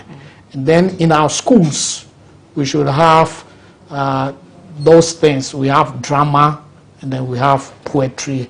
We should have groups, associations formed within the school where the students will have what we call patrons, people who teach literature to help. And then on TV, there should be programs like that. That can help. And the government should be ready to pump some money into those areas. Probably bring back the Ghana supply, the Ghana book supply, whereby we can send some of these books to the schools And then in the schools, whether in the local areas, rural areas, or in the urban centers, do well to have school libraries, and then have time where the children will go there and sit and read and be supervised by some of their seniors or teachers. Opinion? Yes. Thank you for this very insightful conversation. Thank you for thanking for me. your time. That's how we wrap up this edition of The Lowdown here on GhanaWeb TV. Our guest has been Professor Kofi Ejekum. We also know him popularly as Opinion Ejekum, and he's been telling us everything we need to know about literacy and the state of literacy in Ghana. Thank you for joining us. My name is Wandami Higan, and I've been sitting in for your regular host, Ni Akwe Ismail Akwe.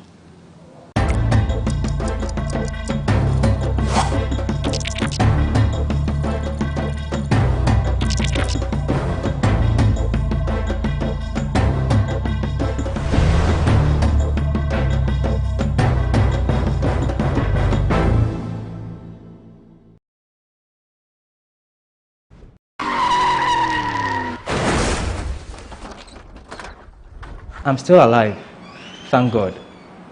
Just had a life-threatening accident on the N1. God saved me. Could have been fatal because the car's a write-off. We won't go now. God is alive, so am I. These are not my words. Indeed, they are 6 years old. After this brief break, I introduce the owner of these words. My name is Lord Harris Edwasare, and welcome to another edition of GhanaWeb's Road Safety Campaign series. Don't go anywhere. Welcome back. You're watching the Ghana Road Safety Campaign series with me, Lord Harris Edwasare. Today, our guest is the prominent Kofi Otridakun, fashion designer. You should check out his work. But today, he's going to recount events that occurred in 2015. Must have been very dark. But the man is here himself, so he tell us about it all. KOD, welcome. Lord, it's good to see you. How are you? I'm very well, thank you. Right. 6 years? Yes. It's been 6 years. How was it like what was going through your mind when you wrote those words on Facebook? And these are the exact words that ran on my mind at the time, that next to God, men are indebted to life itself and also for making it worth living. You know, because I've had friends who have died in that same way. If you knew Kwame Osuansan, the actor, he died on that same stretch. And he drove into a truck, and that's how he died. And really, it was only by God's grace that I survived that. You know, there was nothing special about what I did on the night. You talk of Kwame Osuansan, and he also was interested in a similar way. He also drove into a truck. Yes, I drove into a truck. But what happened on that night? It was 1st April 2018? It was on the eve of April Fool's Day, probably around 11:30. Okay. The stretch, the N1 wasn't very busy. In actual fact, I saw no traffic ahead of me, so I decided to drive quite fast. Okay. And that's when I told myself, oh, Charlie, let me drive fast. And when I got around Nestle, I saw a truck ahead of me. In actual fact, I thought it was in motion. So to my left was a Range Rover. My right side was, the pavement, but then it's been elevated. So if I went when I realized that the car was stationary, okay, I had to think fast. Was I going for the Range Rover to my left or the pavement? Now, neither of them was going to work for me. And I think I was doing probably around 120, 120, 130. I was driving very fast. So I said to myself, okay, let me go for the brakes and hope the car stops before the truck. So I saw everything, like all the way. Pam. I saw every microsecond of it. How did that feel like? When it happened, I thought I was dead. I mean, I thought I was gone. You know how when you watch movies, people actually die and then they get out of their body. So opening the door myself, unstrapping the seat belt and opening the door, to me at that moment was as though I died and just the body getting out of, the soul getting out of the body. That's how I felt. So I walked to the other side of the road and just lay on the pavement. A couple of guys came around. I think a driver who was also on the stretch came. They found my phone for me. The car was shattered from the front of the bonnet all the way to the windscreen, to actually the steer. The interior of the car, you know, the way it looked shattered, everything was broken. I wonder how. I only got some bruises on, you know, these bruises. That's all I got. Nothing. This is all I got. But I was in so much pain. And the guys were able to get my phone for me. I don't know, but for a strange reason, the first person I thought about was Kwame Sefakai, who should have been asleep by that time because he wakes up very early to get on the radio. So around 11:30 towards midnight, he should be sleeping. So I called him and he picked up. And I said, Magical, that's how we call each other, Magical. I just had an accident on the N1. And it's quite worrying. I don't know how I've been able to pick up, you know. I don't know why I thought of you, but please, I need you to come and take me to the hospital. And because it was on April Fool's Day, the first thing he said was, Kofi Chan Kwasi April Fool's Day, only the Mesoya how much you were Juma. Wrong timing. Yeah, wrong timing. You know, so I think I was not in the mood to even argue. The next name that came on my mind, I didn't want to call my wife because I didn't want her worried at the time. So I called my brother-in-law. Actually, I called my wife, yes, and said, because I was driving her car on that night. It was a Kia Soul. Okay. Yeah. I was driving her car that night. And what I said was, Cross, that's how I call her, Cross. I just had an accident on the N1. Your car is a total write-off, but I'll get you another one. Please get Steven, that's my brother-in-law, to come take me to the hospital. So she asked where I was. I said I was right in front of Nestle. And so my brother-in-law, we don't live too far from that area, so he was there in about maybe 10, 15 minutes. Wow. And at that point, I began feeling very cold. And when you watch movies, when people are feeling cold, you know, that's towards the end. You know, so I thought, you know, I was dying. People were like, okay, you have to go to the nearest police station to report. I'm like, no, I don't want to go to any police station. I want to go to the hospital. We went to a couple of hospitals around, you know, the whole no bed thing. And finally ended up at 37. We made some calls to some big people. And, you know, they received us at the emergency ward. And took care of me. How long were you in the hospital for? I think I spent about 2 weeks. Yeah, they had all these things, you know, because I was in a lot of pain.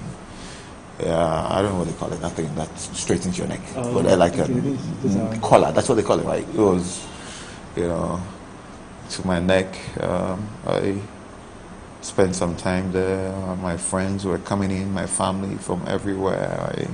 My old man showed up and we're like, how can you die before me? And you won't believe this. My father died exactly a year after that at the same place.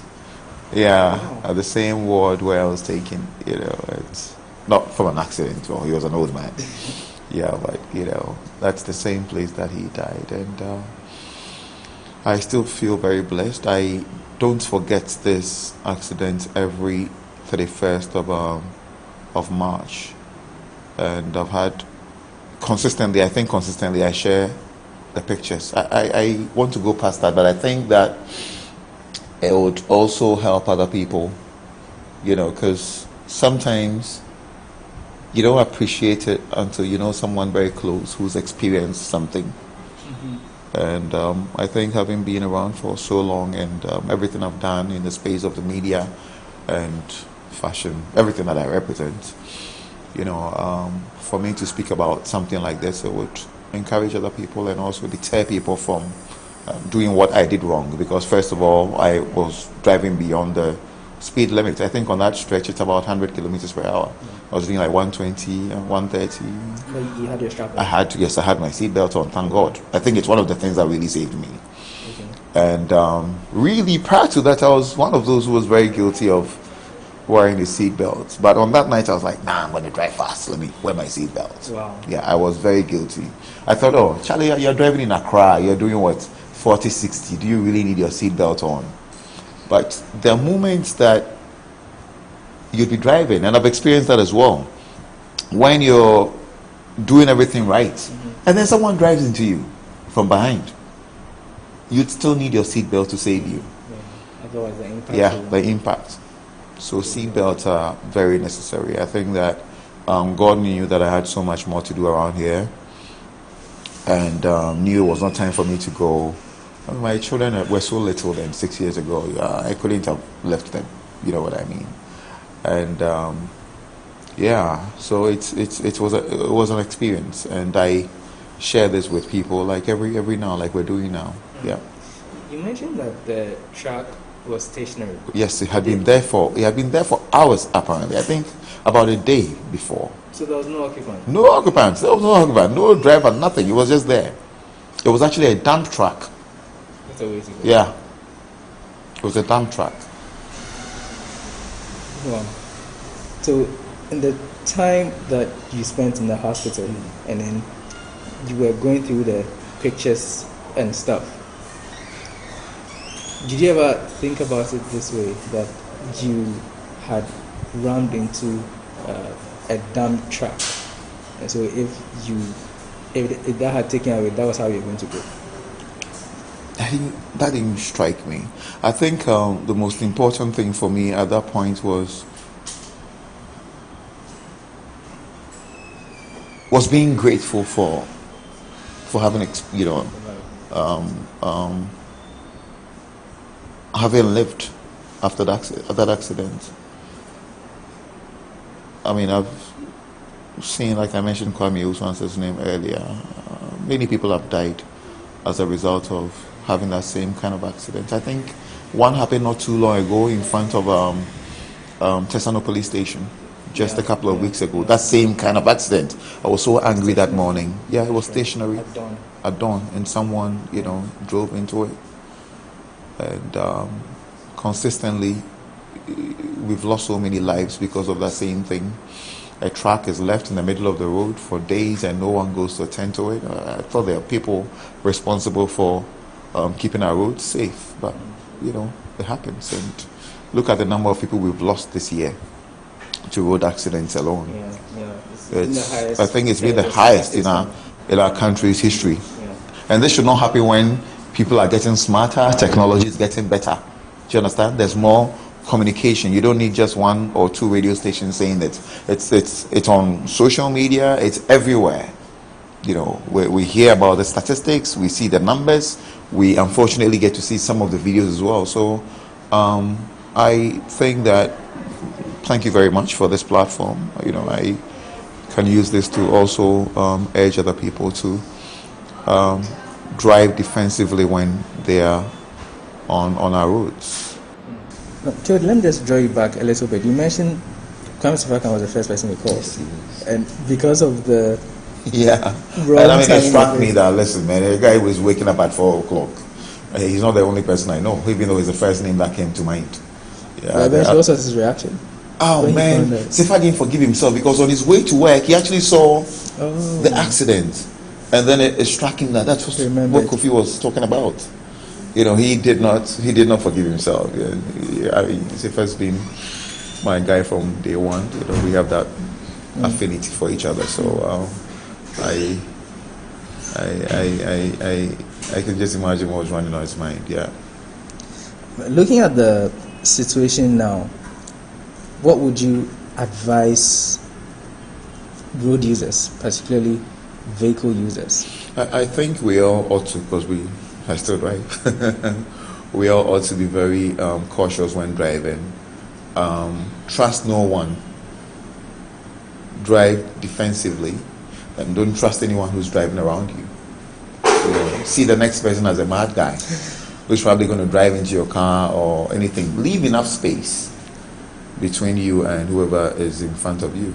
And also observe the speed limit on our roads. Okay. Don't take things for granted. Because the truth is, once you're not driving very fast, you can take care of anything that happens. If it's sudden, you can always avoid an accident, unless if it's coming from behind. But if it's right in front of you and you can see what's ahead, if you're not driving very fast, you can always avoid. Or under the influence. Yeah, or under the influence. Yes. And I have to say this. I'm actually saying this for the first time. It's good you brought that up, because I was from a friend's drinker. I don't drink a lot, but I had a little to drink. You know, I had a little to drink. Okay. So that's also, thank you for that. You know, drinking and driving. You know, I think it doesn't. That's probably why I could not even tell that the car was not in motion. Exactly. Okay. Do you understand? I don't know about this guy who died. I don't know about this accident that happened on the Tesano. The Tesano accident. I don't know about what happened. You know, whether it was the same kind of thing. But let me say, maybe if I had not taken some alcohol, I would have known that the car was, because I thought it was in motion. I thought it was a truck. You know, most of them drive around even at night with no lights on. You know, but I thought it was in motion. You know. Okay. All right. Thank you so much for sharing. You're your welcome. experience. You're welcome. Thank you very much too. Yes, for this opportunity to share my story to other people. Right. So yeah, you heard Kofi Ochedakun, fashion designer, prominent one at that, sharing his experience on GhanaWeb Road Safety Campaign. Do not drink and drive, no matter how small the drink may be, and do not speed. Per the statistics from the NTTD and National Road Safety Authority, chunk of the accidents that occur on our roads happen at night. So let's be extra cautious in our vehicle usage and as road users. My name is Lord Harisudo Asare, and this has been another edition of the GhanaWeb Road Safety Campaign Series. Do join us for subsequent ones. Don't forget to subscribe to our YouTube platform at GhanaWeb TV. On Facebook, it's the GhanaWeb, same on Twitter. Send us your videos of some of the things that you may see around that may not help in the campaign.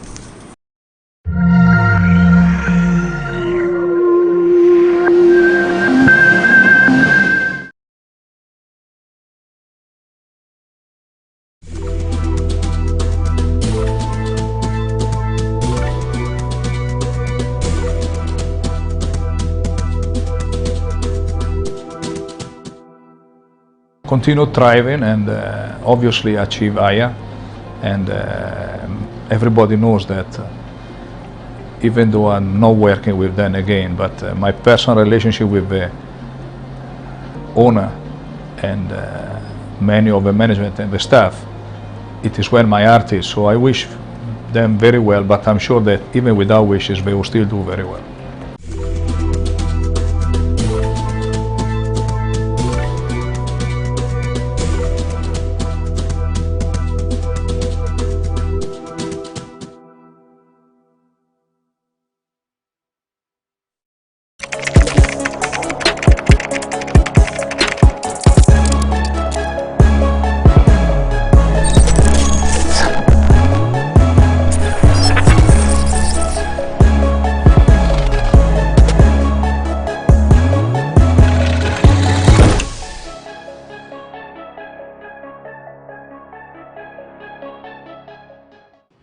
Ever wondered how much television stations pay movie producers for the contents they show on their channels?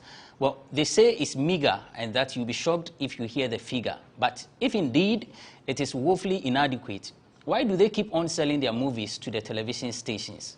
We table this for a riveting discussion. I am Benefo Boabin Abrantipa, and this is Bloggers Forum on GhanaWeb TV.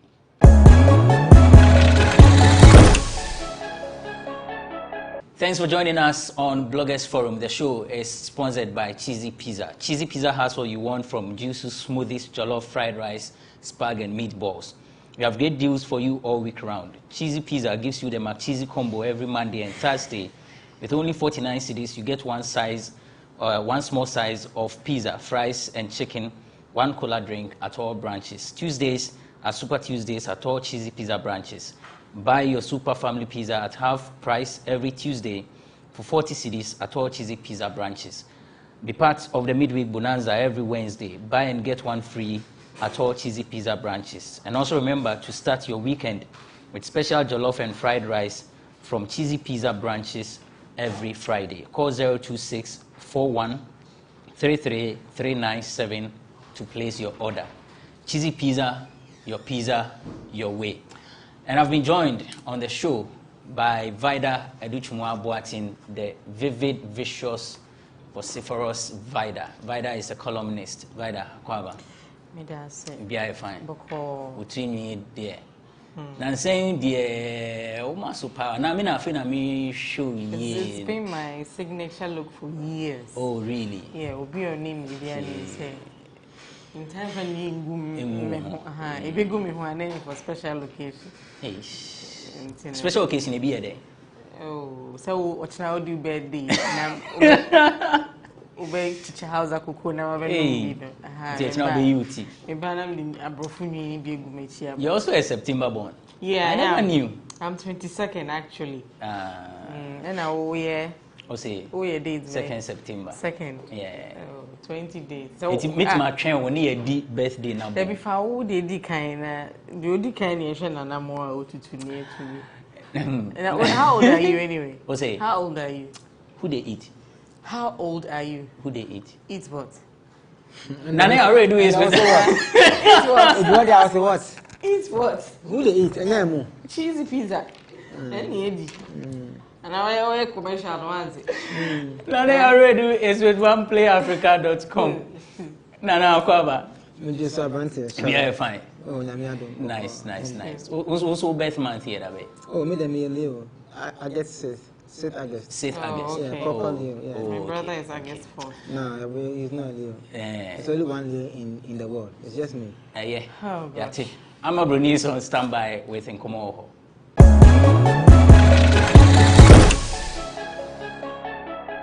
Na dem kom ha de ye dan kasa na watwi bia nkofo den senkofroba 1 minute bia na information ni mama bodi na watwi masanso atwimiti nkomo ekoso entertainment industry na ma hyeda na ma bɔ me homode ma hyehya me de brem zuma yen twan hu sesi a na yen fa ne yekɔ embrem and as I say, the mama for Osikeni ba island frimpong. I am medical ni fella makafui. Na watcha na wamba no odi 1 year. In Thailand they say they are 1 year old. Na ye na ne ma post bi no say oh me be who future dey secure dan kasa. Na den hwe skirt ta etefie taba nko papa hwe score wo. Wo ma me so hu so bɔ ne homode ne dey adwuma ye obi bebre. In Thailand aba sikasem dey wunni how kra. Your future is secure and the pictures see dem say photo shoot so mu ye bi ma abufe yankati. Island wo say dey yakopon shraw. Number who mode because we so my Mrs. Ska with you only how we are. Eti ati dom we I say the mohine na wasan so aba into the music scene. Eyo for quite the one fan base na we from we ati dom. Say an artist na actress say dey wa ba back wa be yenyu mo be kai say nsem bi ba ye nsa na wo na no home fan na ade to take break. Say the for quite the wa ba. No ba nso say we rebrand kakra ni din ni kwa spell na hu say asesa. Open so cancel release a 2 of any videos, any song videos, back back up and a chest up. Since you won't tell your media, no about more than a penalty. Now, say, we dance on a crane name money. So, for the mouth, now some working in and say, Waba, Yamawa, snuff.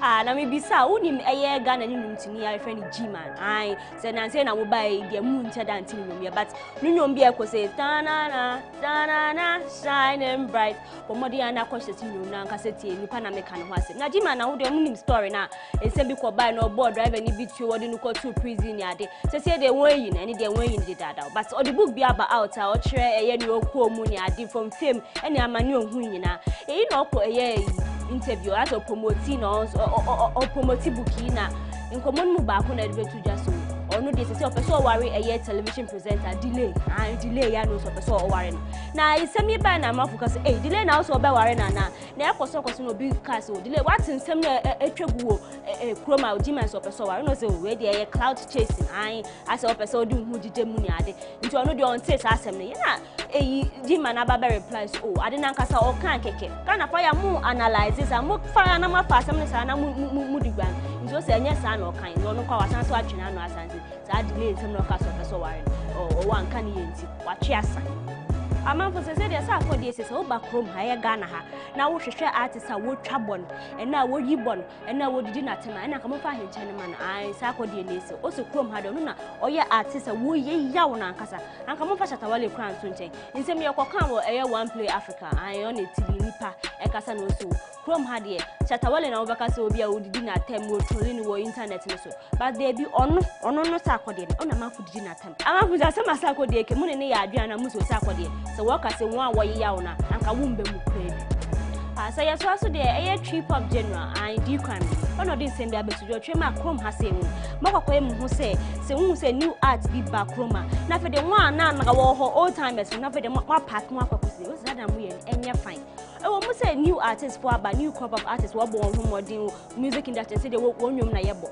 but mamu remfi eye legends o mo ba na wan be say wan na wen entertaining ti bu hu sa new ones na mo ka say mu di wen sin chen baby ase na one boy bride bia o se ta so ban de mo ntwe na mo sesa na mo ensen fata mo kra kaswa banda ma ye fan face na ye du nsem so one say na say na ye dance ne nka ma fu twema no ko hospital wo twe o twiti ne wa mo say sometime ago bi o nsem betu dwa on ni baby ma bibi basa na workers we dey onko tena na nko hwehwe ni na adwi mu kakra this the funny face wasan so aba we video bi e betu dwa na ye onu akasa chema na nko nam kwanso ko eye kuma so akose ye ni baby mama Vanessa ne nembe na onya accident an kan no de betu dwa say tai ni nyina yi ni ade je say bibi basa na nso nyamencha de twetwe anya ni funny face de hwe anya no na yi se bi betu dwa na ye wo ho na ye hu se funny face aso drop post bi o chema ka bi o post ye Jeep Wrangler black o se Adibayo na de ache na mafu te se ya mpasa na funny kana je say ka ba ko be se na Adibayo de ache ye funny face o na funny face nsem ya aso na post bi o sanso de betu dwa chema so no in less than 2 years when ya 7 suicidal attempts ai mafu chema na kwa for committee suicide na soldier fu bi hunu na wo boa no na nsem de bibi basa bi je say mo se dance ase funny chema onu a ye Vanessa mame o pe so okunu ai we de onu a na o chire ye de ye ntumi nche asem na kana ya mpa na o se ye Vanessa mame o pe so okunu say mafu chema funny face mo mbo mo de na munya ne bad because the bia oba no de we betuja o chira sanso de we ya betuja mu je di say bibia you okay e wo na adwuma na come had so him say artists want that drink kese ba for a royalties and want the gamma so what chesa na musician say na asema betuda ye Stone Boy and dance musician Stone Boy o share ye Ghana's High Commission to UK papa wo so ankoma na o chire me o say papa wo be di say you say me artist Stone Boy na ye bo dim beam native royalties a when ye fe ye gamma ho ye 2000 Ghana cedis ayo 2000 Ghana cedis pe na wonya na say me beto say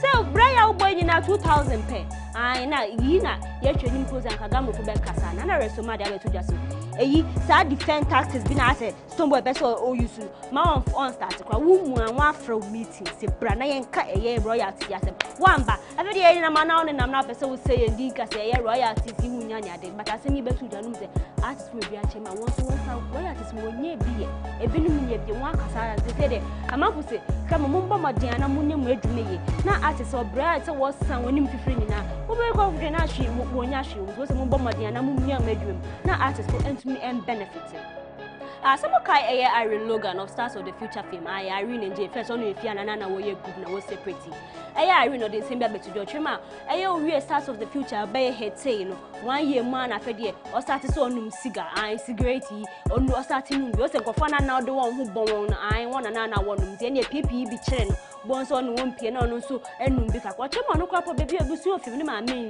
enum cigarette de papa so si cigarette nti ono nkasa on sheda nti ase ne kom but say they Irene Logan edi nyombu bi aba out Irene say the assistant she's a minister of the gospel team won say Irene nyombu bia na obomode anu akopebi eti obo my fan komo we entract ekwapim polo be kaya say wo si efedi ekwapim polo wa return to twerking sister you say no da ne pass so bunimu je say akodi nyombu ya obo ni bi mu Pinti and Nako Pebiati. Now, it's something better than I say, Polo, no one was so repentant and to nudity.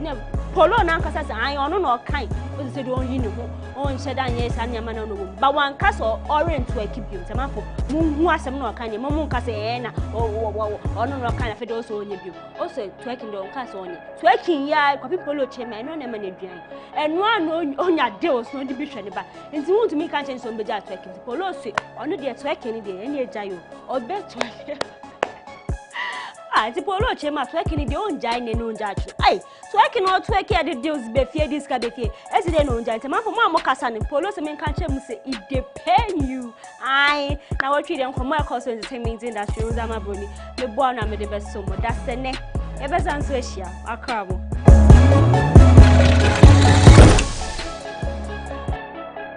Thanks, Ama Bruni, for the segment. We call it in Komo. For more of these stories, visit our website, www.GhanaWeb.com. Let me begin with Vida. Let's see which of the stories she wants to touch on. Yeah. The very first one that says, you are lucky to have wealthy parents. Fela McAfee tells the little baby island. I mean, I support it when people want to, you know, kind of proclaim that they are rich, because I do not subscribe to glorifying poverty. I don't subscribe to that.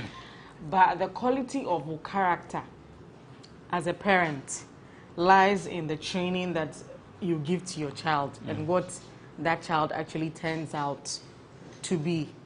And you shouldn't really glorify yourself too much. Say Sikano will solve all the other loopholes in parenting. I mean, focus on giving the child the right training, because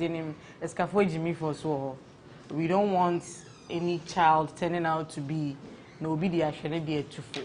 So in as much as you want to flaunt and say which I think is okay by me, you should also focus on the content of character and quality of character you pass down to that child.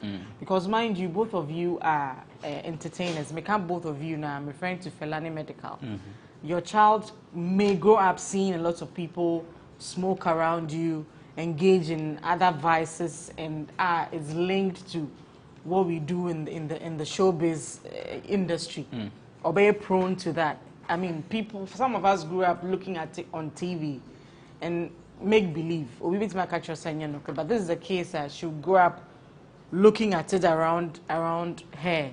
So the money is good, but focus on what you teach your child to you know, how you train your child and what will become of it. No, useful. And my society said they are not useful. Another one that I also want to talk about is Sarkodie says that he's the most insulted Ghanaian. I don't think he is.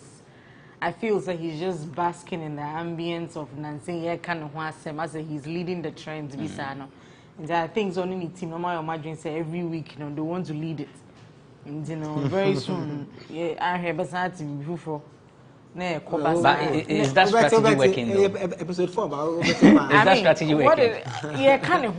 I mean, Obi album release now, apart from reviewing the songs, you know, he's been on radio and TV back to back, and to the point to say even the tour issues that he's raising in other countries are also being highlighted here. As if we don't have things to talk about already in the industry. And I think it's a Ebio who say in it and Kosha say interview them. Because of the you know, I feel say you are not the most insulted. But who would you say is the most insulted? Well, I can be bold and say Shatta. Monokra Atimdidieno builds his muscles in the game. And in as much as you want to think say it's a negative thing or no positive, that's what drives him, and he joins the fray. Or to the who can't who did not know at the front. In as much as a negative, like people want to say, no, they're a positive trait, man. So it's a two-way situation when it comes to that. Sarkodie, you are not the most insulting. Massa Jai, you are not. And now, funny face. I mean, I was very sad, you know, watching videos of an accident, you know. I mean, Funny Face is my brother. People don't know that. Or you mean yeah. So like, me kasa on the low. But then I have me say all these things are happening, and I've heard say the lady is also not giving him the opportunity to see the kids and all that. And apparently, who said when that happens now, it takes a toll on Funny Face, and it caught so much into the Nyoma on a daily. But then looking at the comments beneath the post, you know, some people also drew my attention to the fact that or Drivia, we all know say he loves music. He loves to do like several antiques near the or Drivia or Tonyom or San or Bonnie some whilst driving. And we know it was a long journey to Kumasi. There could be a possibility say opinion for company na ebi enyom na verse be any deba. Which me born in some and refi say ebi anastia kra esininim. And I'm tempted to believe that because we've seen several videos of him in a car riding. And then he has to turn to the camera and say a few things to either the haters that we don't know or to the baby mama's family and all that. And then I'll plead with him, say, worry the back up. And as much as you have life today, no, who drive it, especially now. But then during the video updates for your fans, you know, sometimes they're unnecessary. And I also plead with Vanessa, say, and you have 4 kids. I know say it will be tough walking around with 4 kids to you know to have other suitors or try to live a single life in Pua. It's difficult. Into I am from, so he has apologized. Find a middle ground and see how you can build more future together, bearing in mind these kids that you have. See, it's sad for me to talk about Funny Face again in this state. I've also seen Wendy Shea and then they encounter headlines on me count. Or the tree be a BBC internet and so. Kiddie, golden boy moments can cry or just shine. Oh, we raise him. So for mommy when she we live to see.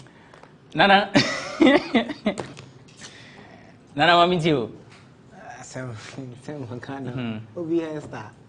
Obi any hairstyle. You see, we didn't matter. So a golden girl because they name say a golden boy. Some name say the album. I say what champion band.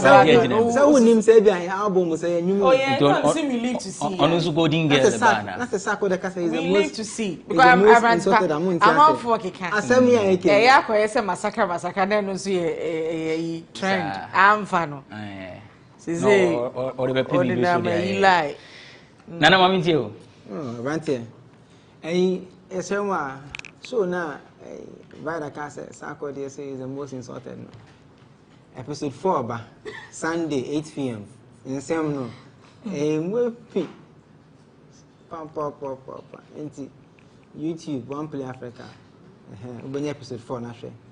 Nyama oka episode 4 nkwa the most. Okay say last week say o can sing episode 3 nim. 4 the most chekase. Enti mecha they don't. I don't know what they don't.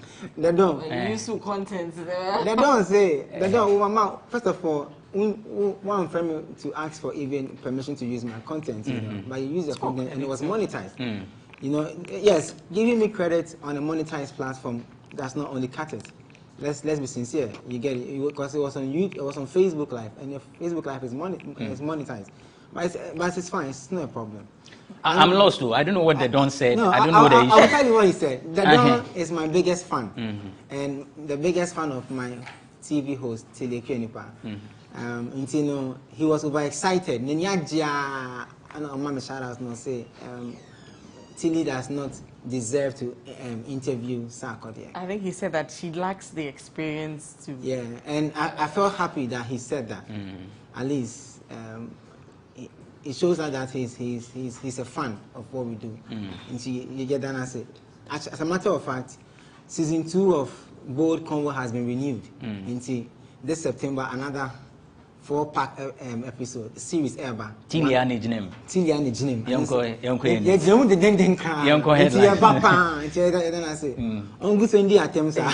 The way you talk about Tilly passionately like that, oh, because there's one thing about him is he Tilly no good. You know, when you are the boss, now be can be a would you say ensemfata subordinate? You need to come out, and I think that's what he's doing. He's doing it. I thought it was who they eat situation. Oh, I mean to me. But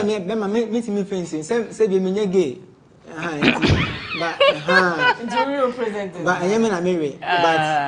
But meaning the boys. So, but when you boost out into Minka, Nana, twas and me transfer Mattia. I make about Vida unto Minka who they eat situation.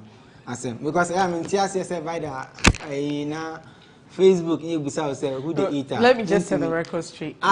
I don't mean publicize it.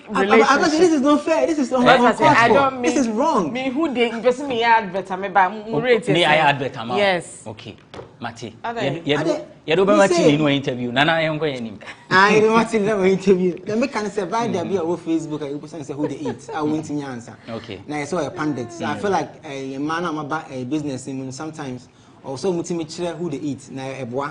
Na ebi na obebo baby obeti me aboa what am I say nti ene ne asem akwa say me tackle na second one say o say o de nyingu ne ho a na ye for special occasion nti who say vada de gu ne ho akese o koje e chen football match say ade de aya na nti me ko third one so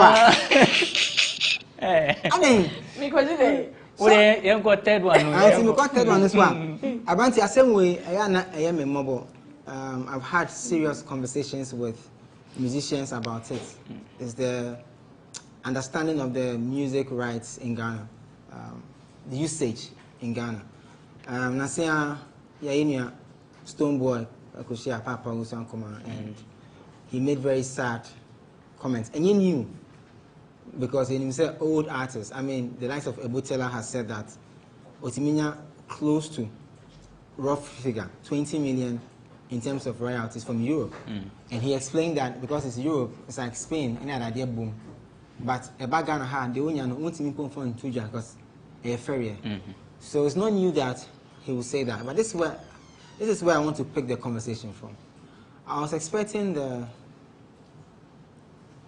Ghana High Commissioner, right? If I'm right, is that to UK, Papa Usankoma, to have made a certain comment that. If not on camera, we would have seen a certain move that he, as somebody in power, in authority, could reach out to Gamro and say, hey, the artists are complaining too much. It's not just the young cats now. It's even the older ones are even complaining now. What can we do? Because the issue is Obiawa inside of the Gamro issue. You heard. If you follow the story, Rex Omar and his team have come out to say certain things that people don't even know the real name of the artist, Stoneboy and all that. And but yeah, back and forth. Even for Stone to reply saying that, and yet real name, what am I saying? I feel the government should just come in. This is when we need the aging, Charlie. This is it. Like, we need him. The way I feel Kuba. Chopping board, no. They should put camera on the chopping board too. You understand? Yeah. So that moves will be made faster. So we can increase the pace at which we are trying to solve that problem. And I said a story from Kwame Daz, I don't know if it's true, on City FM that they said they've partnered with a certain monitoring company to help them. We've been pushing that since God knows how long. And I was tempted to call, because I have a link to the local partner, that is Good Music. So I wanted to ask them, but I feel like, for now, there's a lot of headache and fire around Gamo. They should find a way around it. But, so, credit, yes, how is the system going to be? They need to push out more press releases to explain how the system is going to be. I've seen them say that artists to sign the sheets every time they are recording at the idea. The education must go down to all members of Gamro. It's getting unbearable, Charlie. If you have any friend who does music and they are not playing gigs or they are not getting shows or weddings or whatever, sometimes what to eat is even a problem. But I was expecting that Papa Uzankoma would have made a courtesy call on Rex Omar either by Zoom and say, yo, I want to talk to you guys. What's up? What's happening? If not him, whoever can help us should help us. You know, because it's getting worse by the day. It's getting worse by the day. And it looks like once you raise it, they have a defense mechanism. Something that they know that, oh, it will catch people. One of their things is, on the crampo, Nansiana, when they register as a right society, in 2000. And you might have a chroma for even him, it passed 2000. Sure. You get Indeed. it? It's a shame. All right. So we are taking a break. Now I'll touch on the Gamro issue, the money that right owners get. Sikanisha. In fact, whoever is part of the industry or has been following the issue, unim say, and so any. Ebi kura or how mudi said in any kind. Some are 100. There was a time some people said they earn 100 cedis and all of that. But you see, there is also another issue that we need to look at as far as the movie industry is concerned. This is because some producers say that they are giving small amount of money, they almost say peanuts, by TV stations. So they take their movies and show. But we need to have a conversation on that. And so we'll have that conversation when we return. It's Bloggers Forum on GhanaWeb TV.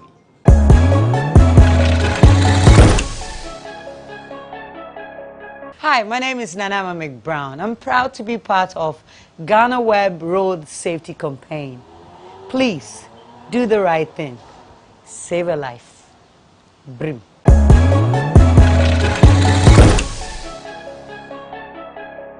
Welcome back. It's Bloggers Forum on GhanaWeb TV. The name is Abrantipa. We are now set to have a conversation on the movie industry, the amount of monies paid movie producers by television stations in order to show their content on TV. We've been joined on the show by Atta Boakye. Atta Boakye is a movie producer. Atta, Akwaba. Yeah. Bibi aboko. Nyankopando. Ya no akasa de nyama na yakoye nim. When I meet movie producers, I may say mo behind the scenes near nkofo nimu because time be our camera. And you share me a camera director ujina hoya aja. There be our nene yere kasa ofunsi. Obi a nimu. Movies DNA na wecha. You bet me the akai say oh okay movie we are tabuachi okay me that's it dedika mama enchia wa hwefo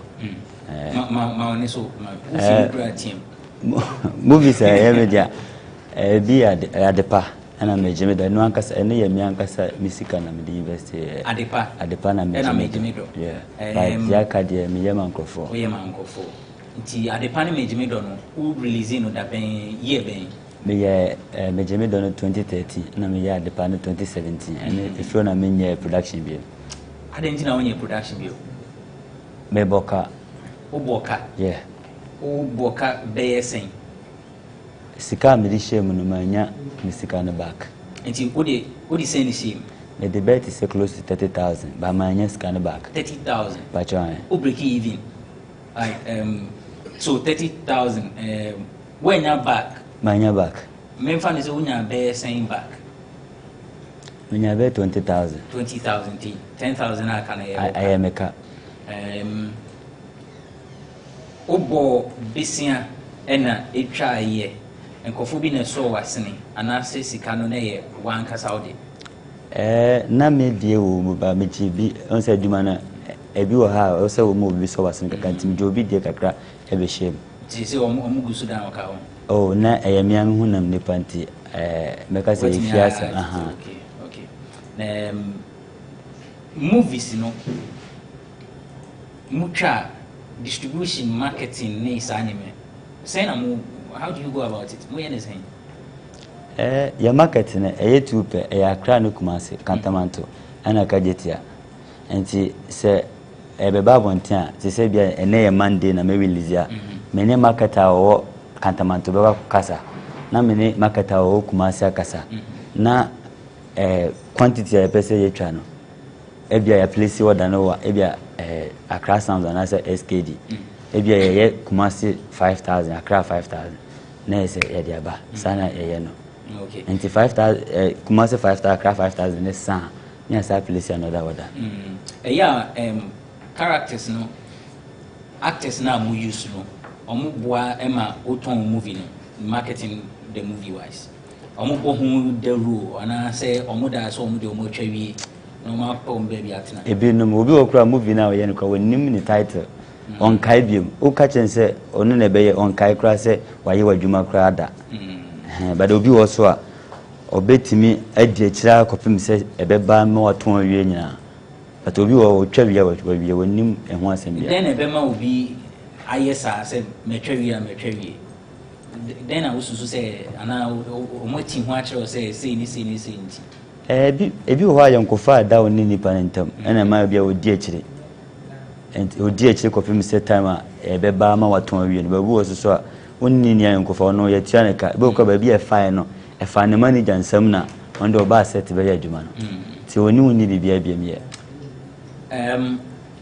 2013 2017 and I will try any free one on some movies in TV station be ebe to free ho sena me pese nya word ni omo to anaso omo ye dey mo kan say omo discan mamu so omo be sure mo ka so wato movie no anaso wato to time bia opel bia obesho movies me nu na utwaye no TV stations etoye ba ko obi na fa koye me hu ye no omo yi esi o kan team no ho anaso obi o nchen kra no of market copy no ko file no de koye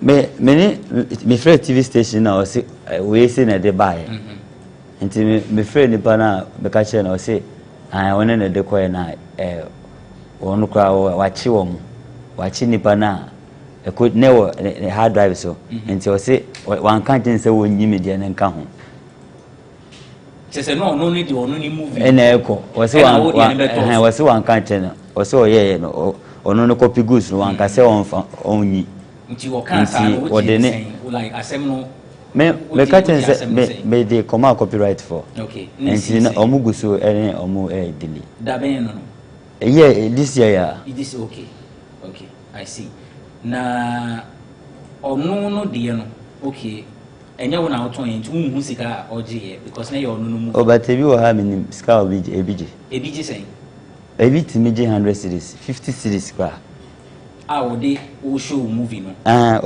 TV station tin ka se me ma onu kwa tin ka se obi kra de che me okay e basa wo movie producer no minim say TV stations so movies on bo adverts omo wo che fan wo adverts nim ana say only chefa bia oje 100 series ni ya wajawie say part 1 and 2 waji 200 series ono ma wie de omo de benya bia mfa ho time ye ope bia obetuma sure obit mi ka say oni time a odi bejayi minim station bia otimi ka say ono oni time a odi bejayi na aden na aden na mo ton no fofofo sa because 100 series there I mean production in production and you may come the resources time money and you pay props ni nyina iska then tin na woton movie 100 cities obi wo ha ya na onu hu ni say ade ne kwa ba market awienti eda ho ya nya me hwe nti ade na say bia ne me wo be 10 titles I mean find 100 no na me find nya ma ade sa na bi dwene no ano me say me fa ma because eda ho kra enye bibia ma media but me property ni kwa asem de che 100 cedis no na yeyi obi wo yeyi a obi hwa obeka se wajiska because sisi abi betima yi o movie wo DSTV na so unya ska bia ba obi tie kire obeka se yeyi o movie wo DSTV nti wonya ska ba na so unya hwe me hu se o champion this movies ayeton ma TV stations ni ade ubenya say nanka yento wo movie no ana me pese me kan say wato because what I say man right on the right and be about the emfa tra sa ubenya say nanka TV stations ebeto wo movie say we will be show e wo TV so I was say me menya dia say ke ye state amount to be to na kwa na bia part 1 ne de mana oyi part 1 ne wia bet say bia 1 year na obetima yi part 2 no ni kwase de ni nyina ama ne se ebia obi wo ni movie title 1 to 4 no ni nyina o de ama no 100 cedis no 100 cedis and still na unyi ano sika sen free so want me more exact amount cra my range ebia free say you could say and I be a mode ma ebe show say ye adwuma na ye na sombo mojitum na mubu ye adwuma na ye. Okay, around media to me the kasisi as me obi be jimi movie ebia each part be am the be man 10,000. But movie producers no me as a mwana mama omo TV stations no efa mo adwuma no for sa because menim say 5 pagi pushi for me can etif for omo ebi omo ni Film Producers Association of Ghana omo mo twesi ni nka bomuko 5 pagi pushi senka members no mo betimi a twentwen so but many some of the executives said inkomo producers no mo their 5 pagi kan nyina mo mfi mo ye anu asa ton 100 200 dodo na nye 5 pack members enti obi wo ha hu ni say we businessman on na di ni sika a share adwuma nim die opɛ na wo ye emra bia nsi ne kwan say nka mra bi da ho say ye chew say bia wo de wo movie akoma station say ndi say na wo de akɔ eno kra wo say nke ye ma yes bia nsa na eno so kra no o matimi ayi but obi wo kra e ba na ekina obetima fa de akoma TV station say omunyi enti wono hu ni se wona di ni sika hye mu enye obi na aboa no enti de opebia na wo ye no emra bia anya adwuma e wo sa de no but we are 5 pack member menya 5 pack member na de na mo association e wo mi say freedom of association wo pa na wo join but you say prayer wo kan bo mu a emu but wo tintema ebu aden na mfa wo hu no 5 pack ana say enye se mi hu by time am pese camera mu no enyama no mo hwehwe free me ho no na me nyanya ye entina me nko mu no but omo na na hwehwe ni mi ni den yes media ye adwuma no ni and number of movies I was say one sana there is a quarter you can say there is a what's the word me refi word now but so drew a certain yes that's the word so drew a certain intina so watch a movie for how many years and so produce say and sang with my join satana me wo title back up okay nti afi na me guso a omo efese omo de me ejimitum wa wo sha or how we ni pumesi bre ni den how do we solve it yeah I say creative art industry ni maye mra maye say ye movies no nka the area mass TV station ka yen omumfa ya de maye ma yen san shamra say sebe ko krampo na ti say de make say bia 10,000 per part no nka yen ma figure bi say we eda ho say untimi nyia ana untimi nto a ema ho na wo sha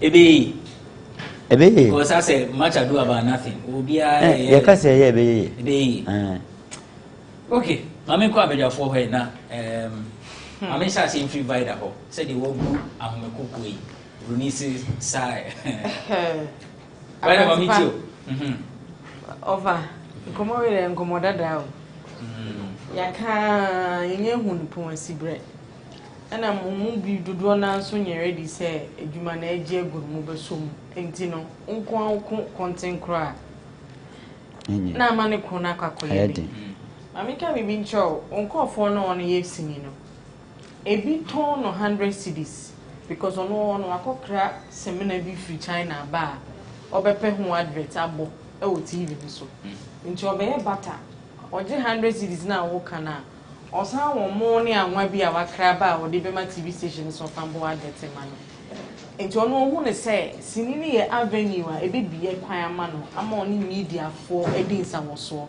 na wafa saa kwan no e de aton na de a ofo se na disika bebre no enti bi asa details no de omo fama but omo fa ho de business de bia with media owners no sini egu obiso obia o de enti ofo se egu me chocho bibi kaka me sesi edu se YouTube ba na sini na egu se obia twin sini o de koto ekope kakra age akrobeto any frank na roye okumasi almost see a doom so and I cover sinini good. A bin to see a Jacko, sir, personality cult, say, see, you know, was the doom of sinini, you know. A bin to say transition by free cassettes, co VCD, co DVD, co wine. I mean, Obian need Nasamonko. If you don't have a united front now, no Bia so assembly senior Basano to tell said your power. How are you able to come together to have a unified front? Namon company for Nkoko. There's one common enemy, so will be Samia. Piracy. See, you know there's 100 Ghana or be torn one city or traffic. True. Yeah, traffic. What's my say? And even that money doesn't come to you. In think 100 Ghana no better or bottom de can down yamiase because it treated it to a tone just like that. There are some technical challenges. I want the kind a lack of funding. Sika be ni wa a sika bad time near that wa okote kakra e de be you seen in the money ye. A ubutu musika and the actors will tell you say when you free set and so you ntua omuka. It's the beyond or grumble. But I quite say Juma away and not popularity, no timidity won't change, you know. Oh, friend, now, waba. Sikabi and you tell me, so production or any day, even locations, COVID by a couple, nobody was releasing the fee to be used for movies. Sisikade anyone or any feeding into some poor production, or moody feeding. But when producers, you will catch us, and no matter how poor the production is, your market. You're target, and it's a you moon chair down go school, Tino, attend the Nuka Bombia, near corner, Kania and Sokra, a Sumkra, or better because Canon not Chinese movie, in country cast and so on with the action and the determined killer ni blue man. You get it? Yeah. And you know, there are technical issues that was said yesterday. Kofi Ajololabe complaining kotna radio so can say we dey nika okogu won anima as a producers na ekofeche akopisika na momo. We need funding. You hear commitments from actors. They say omo yin si no bia by force YouTube star.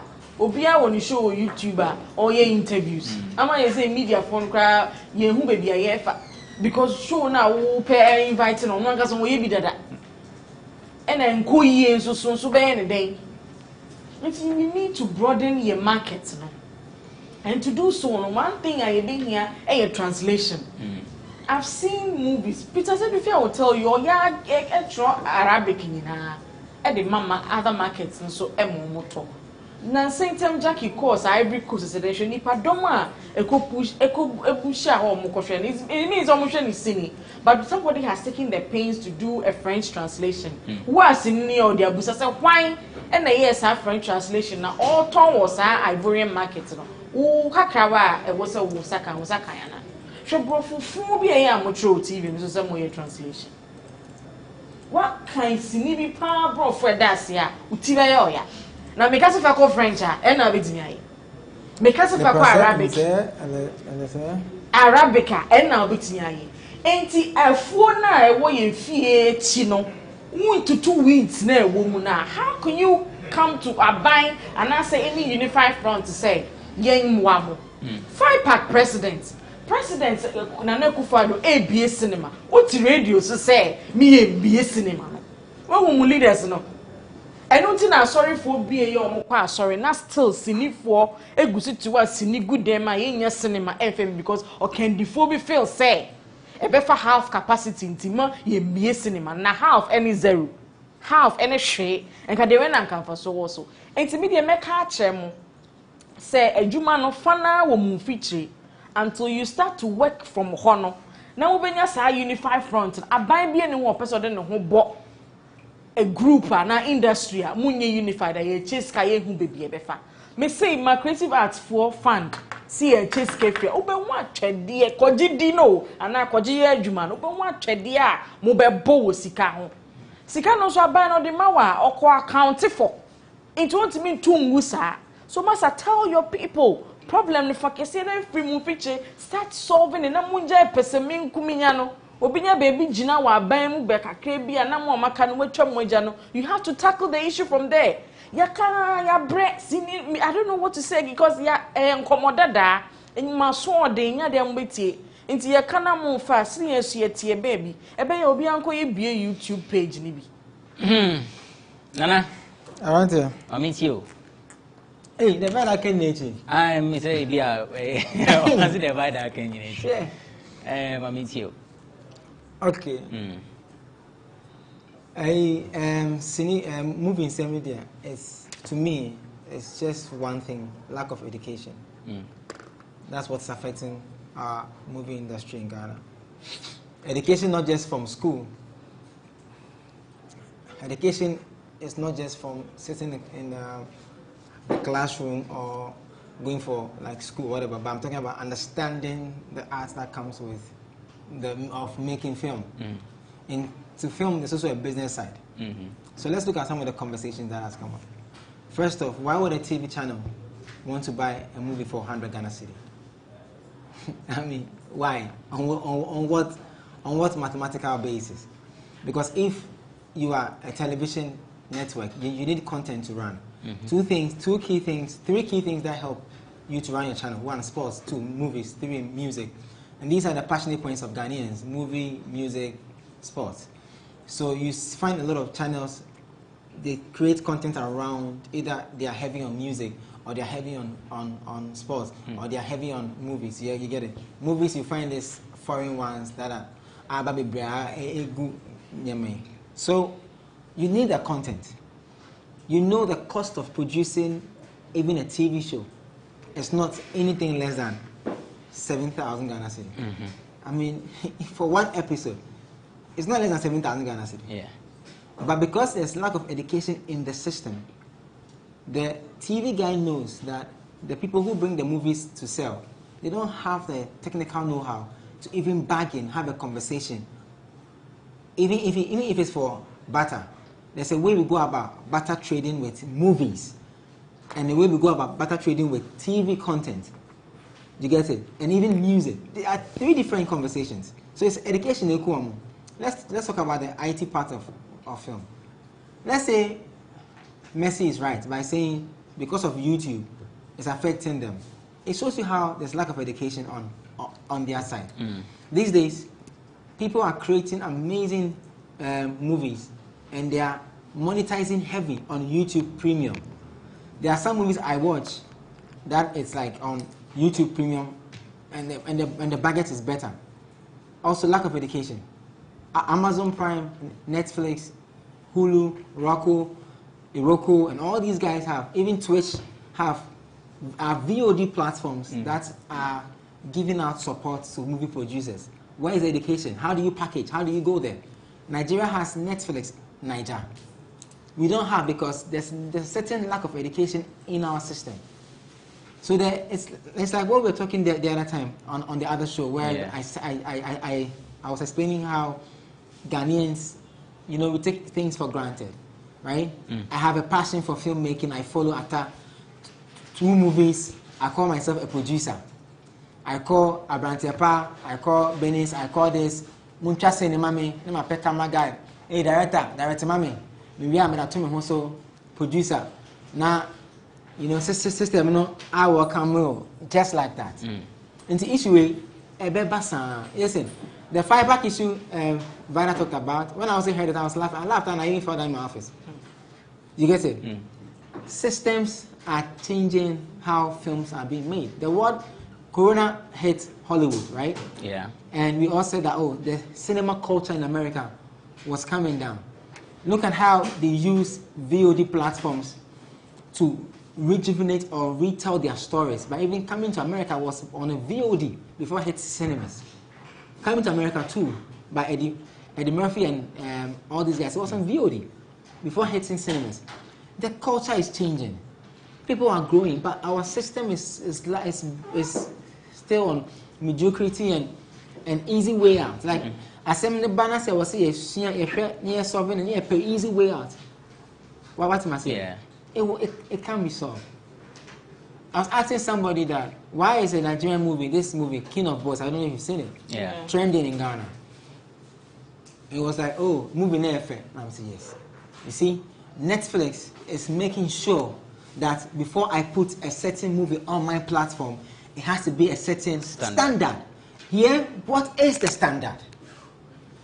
Even the person who does the correct movie that meets the criteria for Apple TV, VOD, and I say VOD, Netflix, and all these platforms are being mocked.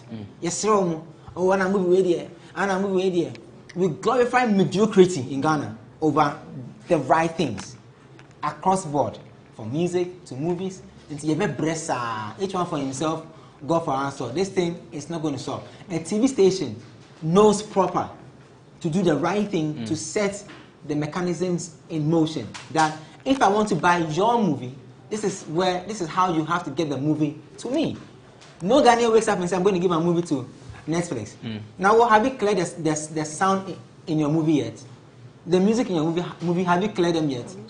All your actors and things, have you signed off with them? What is your process of paying residuals? You think Netflix will just wake up and say, give me the movie?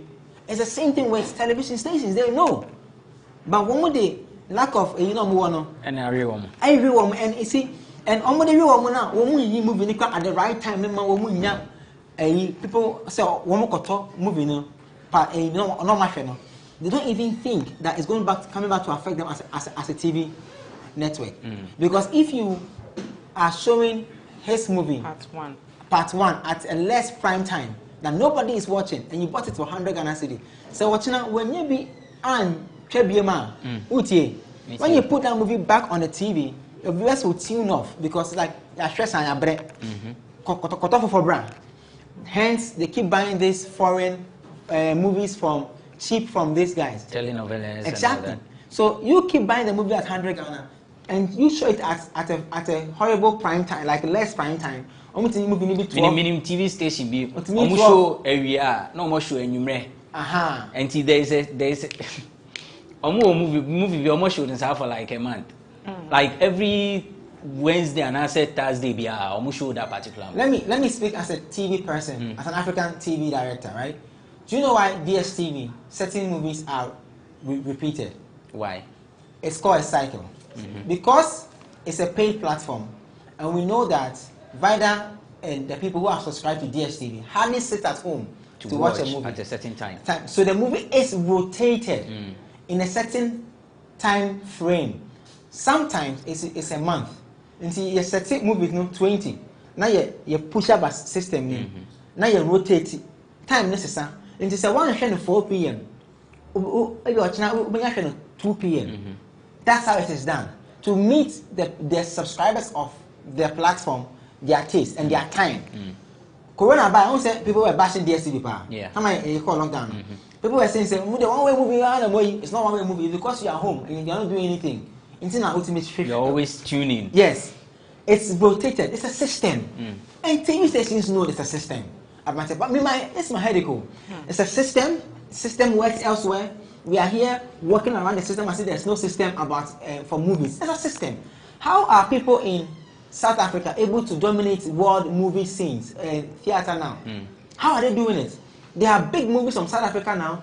People are collaborating with Hollywood now. They are breaking the records. They are changing the conversations. Yeah, because say you're talking 100 Ghana. Say we'll be say YouTube movie I come from then and yes, to YouTube. It's education. What am I saying? Yeah. I've met attorneys, I've met producers, I've started with some of them. Now, maybe say, time I DSTV, and we wanted to do a channel. Okay, that we're going to bring all of them together. Do you know why I stopped?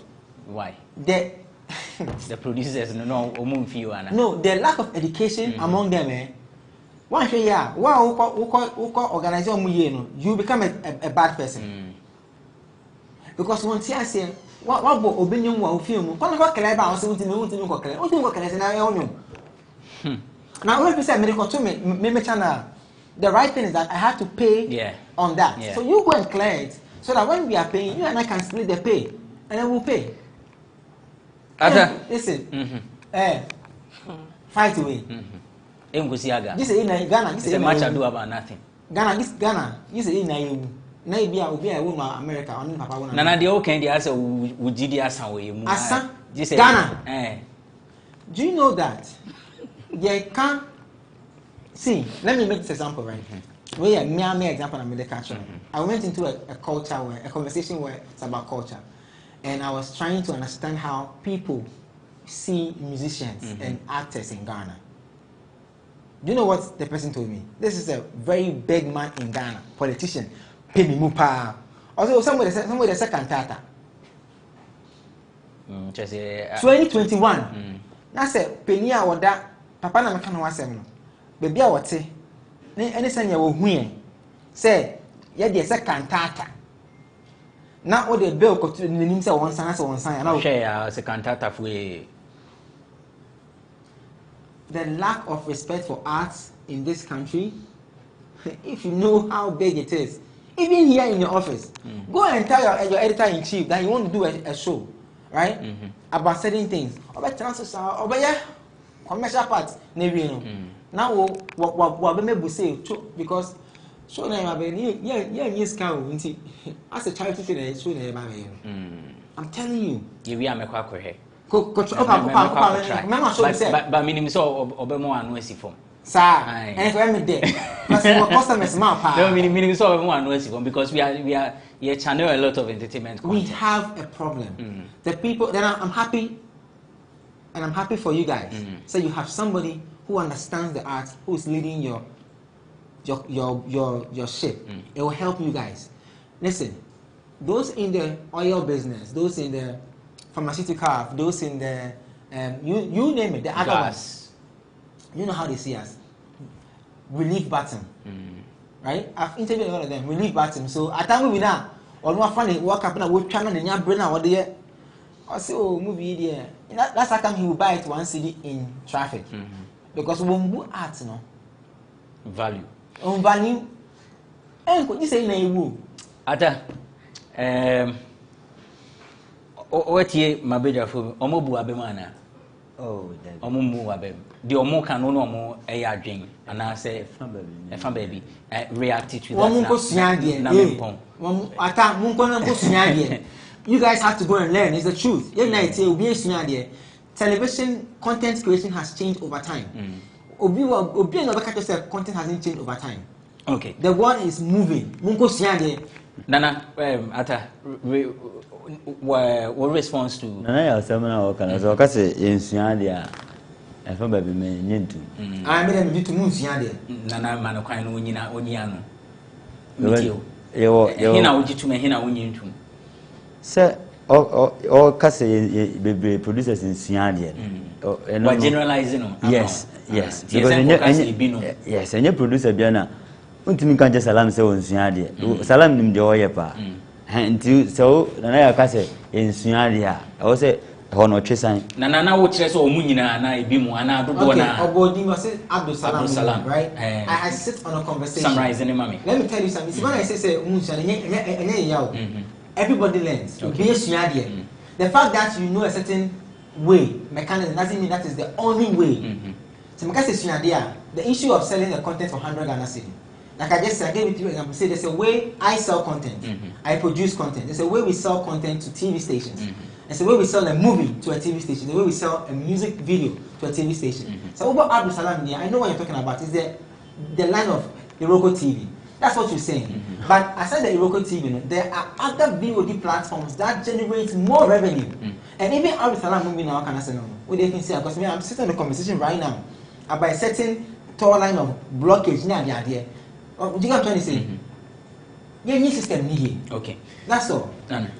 Twaso. Your numbers be a more jet to say or more dear. We are more day on 500 cities. Or be keeping moving it to down, be free at as a force as on found for this cabia. A be on them, sir. In the sound of only a say, and go be a mayor's home. Yes. Okay. Nenga say, yeah, find it. By the key statement, say, or more ton 100 cities, no, or more other products or more pushy on those channels, more like a butter. In TB out on cosmetics. Now, ton we've seen in 100 Ghana. Not a more year or master ball. What better amount? And no, and transform amount. No, my TV, but me catch say me farmer, but my TV, or catching the station be or her catching say. Unia debia opes obon kafabra na bebeje ana mse mini bibia so bibia nka obeye menye because me sika no me bo amount bi ma no say omonye obi kura enti se ko se obi kura de bia be che wo mo ana wo ti wo de be jisa ska we papa bi de bia che me station no o se papa bi de bia che ye enti de aka wo ha nyina se o bo no po a den na obeka de me kan se e wo se ye nyina ye come together na de e wo se ye man ye yen because nyesa de a ye nyina betina fie te se de ti fie se ye adwuma no ye ka se asori ba nsori na se gisi ye nyina ye wu na ya obua because ya adwen no na ya obua bibia ni wa o ka se obeya yenye ye entiase ye tiase a ye na ya ka se ata nana yes me time us but member for last comment now the intima ata nana se abante ba nyina tiase a ye betima ye ba ya entiase de ye ntini nye o se nyina ye kan ho bom na ye tiase se ade we ne pese ye na ye na ye be ye okay the wo kan chatwa nana under 1 minute I want to make points no you see say muntimi mba together and lack of education my example I know about going back America Kofi Asamoah understands VOD platforms as a matter of fact the movie our Amazon Prime VOD no obi wo ha no wo hwe video on demand like Netflix okay what you say what am I saying Ghana ha no Prince Ghana Boni Prince this the other night boy movie in the Prince Peter he also I've had chance to listen to him on radio obi anya way na watena so pese min kuminya wom na o matena so because you know why o in showing the next person what show say nipa na o come direction what me take criteria no na the video the movie kwa I bounce you na ye ban and the other part too is that they also feel like my brother and I menya me path also called brother so when I say lack of education I'm not insulting anyone I'm just saying that I've had certain conversations and you know what say Monsieur they say do atem I'm not insulting anybody. I have friends in the industry. Calibos is my friend. Kokoba Sama is my friend. Peter is my friend. I have a lot of them. A lot of them are my friends. I'm saying that those who have found the way, they want to show the others. One more trauma, the system you have to go through. One more thing go through. Okay. And I will so one man the client. Only how person will boot to feel. No question. So to be protected. So but when you learn, you understand how they do A, they do B. Now also the heading, I don't subscribe, I support you. No be Antonio movie more be 100 Ghana cedi. Say auto toes. Yeah ma butter. And now auto emo, I am a butter. And ton movie 100 Ghana. Mate, Vida, conclude ni yanko.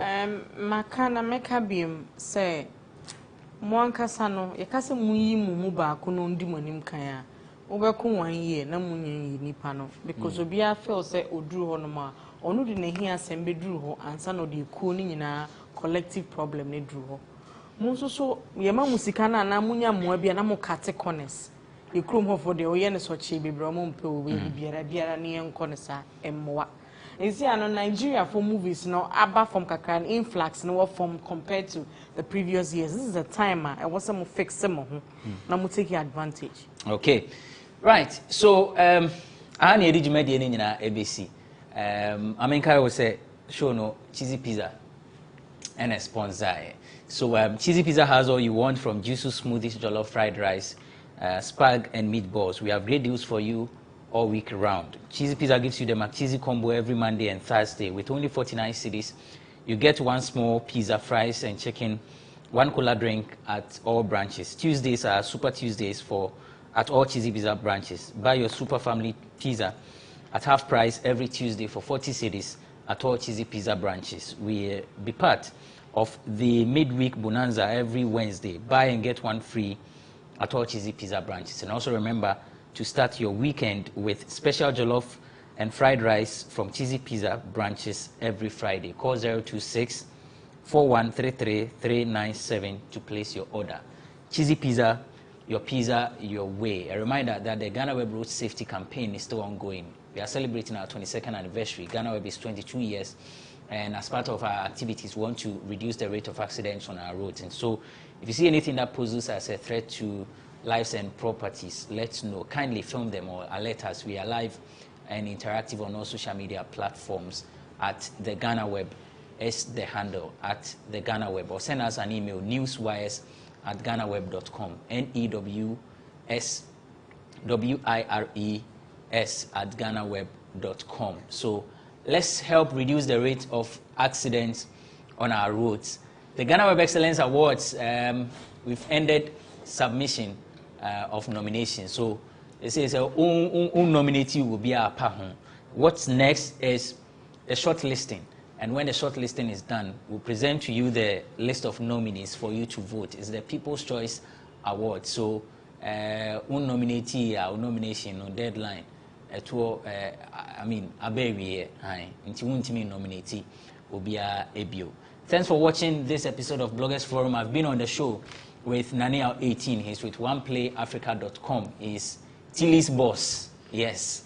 And watch out for the Bold Conversation episode 4. Yeah. Tilly is still on the seat. Yes. But the Duchuma Boatin is a columnist, vivid, vicious, vociferous, who they eat via Duchuma. So, and also Eddie and no, Untimi Yamihe.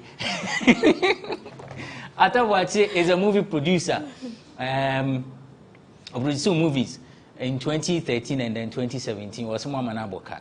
So in the Atawaja now will be tribute. Will be tribute on Trefo. Dabi. Sir, and one year did yes, say in so far by no just say numun so bu. Ha in Tisane Bay, the movies never bontia, Montoy Maye, ne yesha so, and I say ye can actually muse more standard and cautious said a beja. None I'll see ye, but a bay, maybe would you I be pa. Efrem Ben. You say no. Medin the benefit boy in Abrantiba. Nane also just you know, but Nana no that thing I disagree. Forget him. I mean it shall be well. Yes, thank you for watching Bloggers Forum. My name is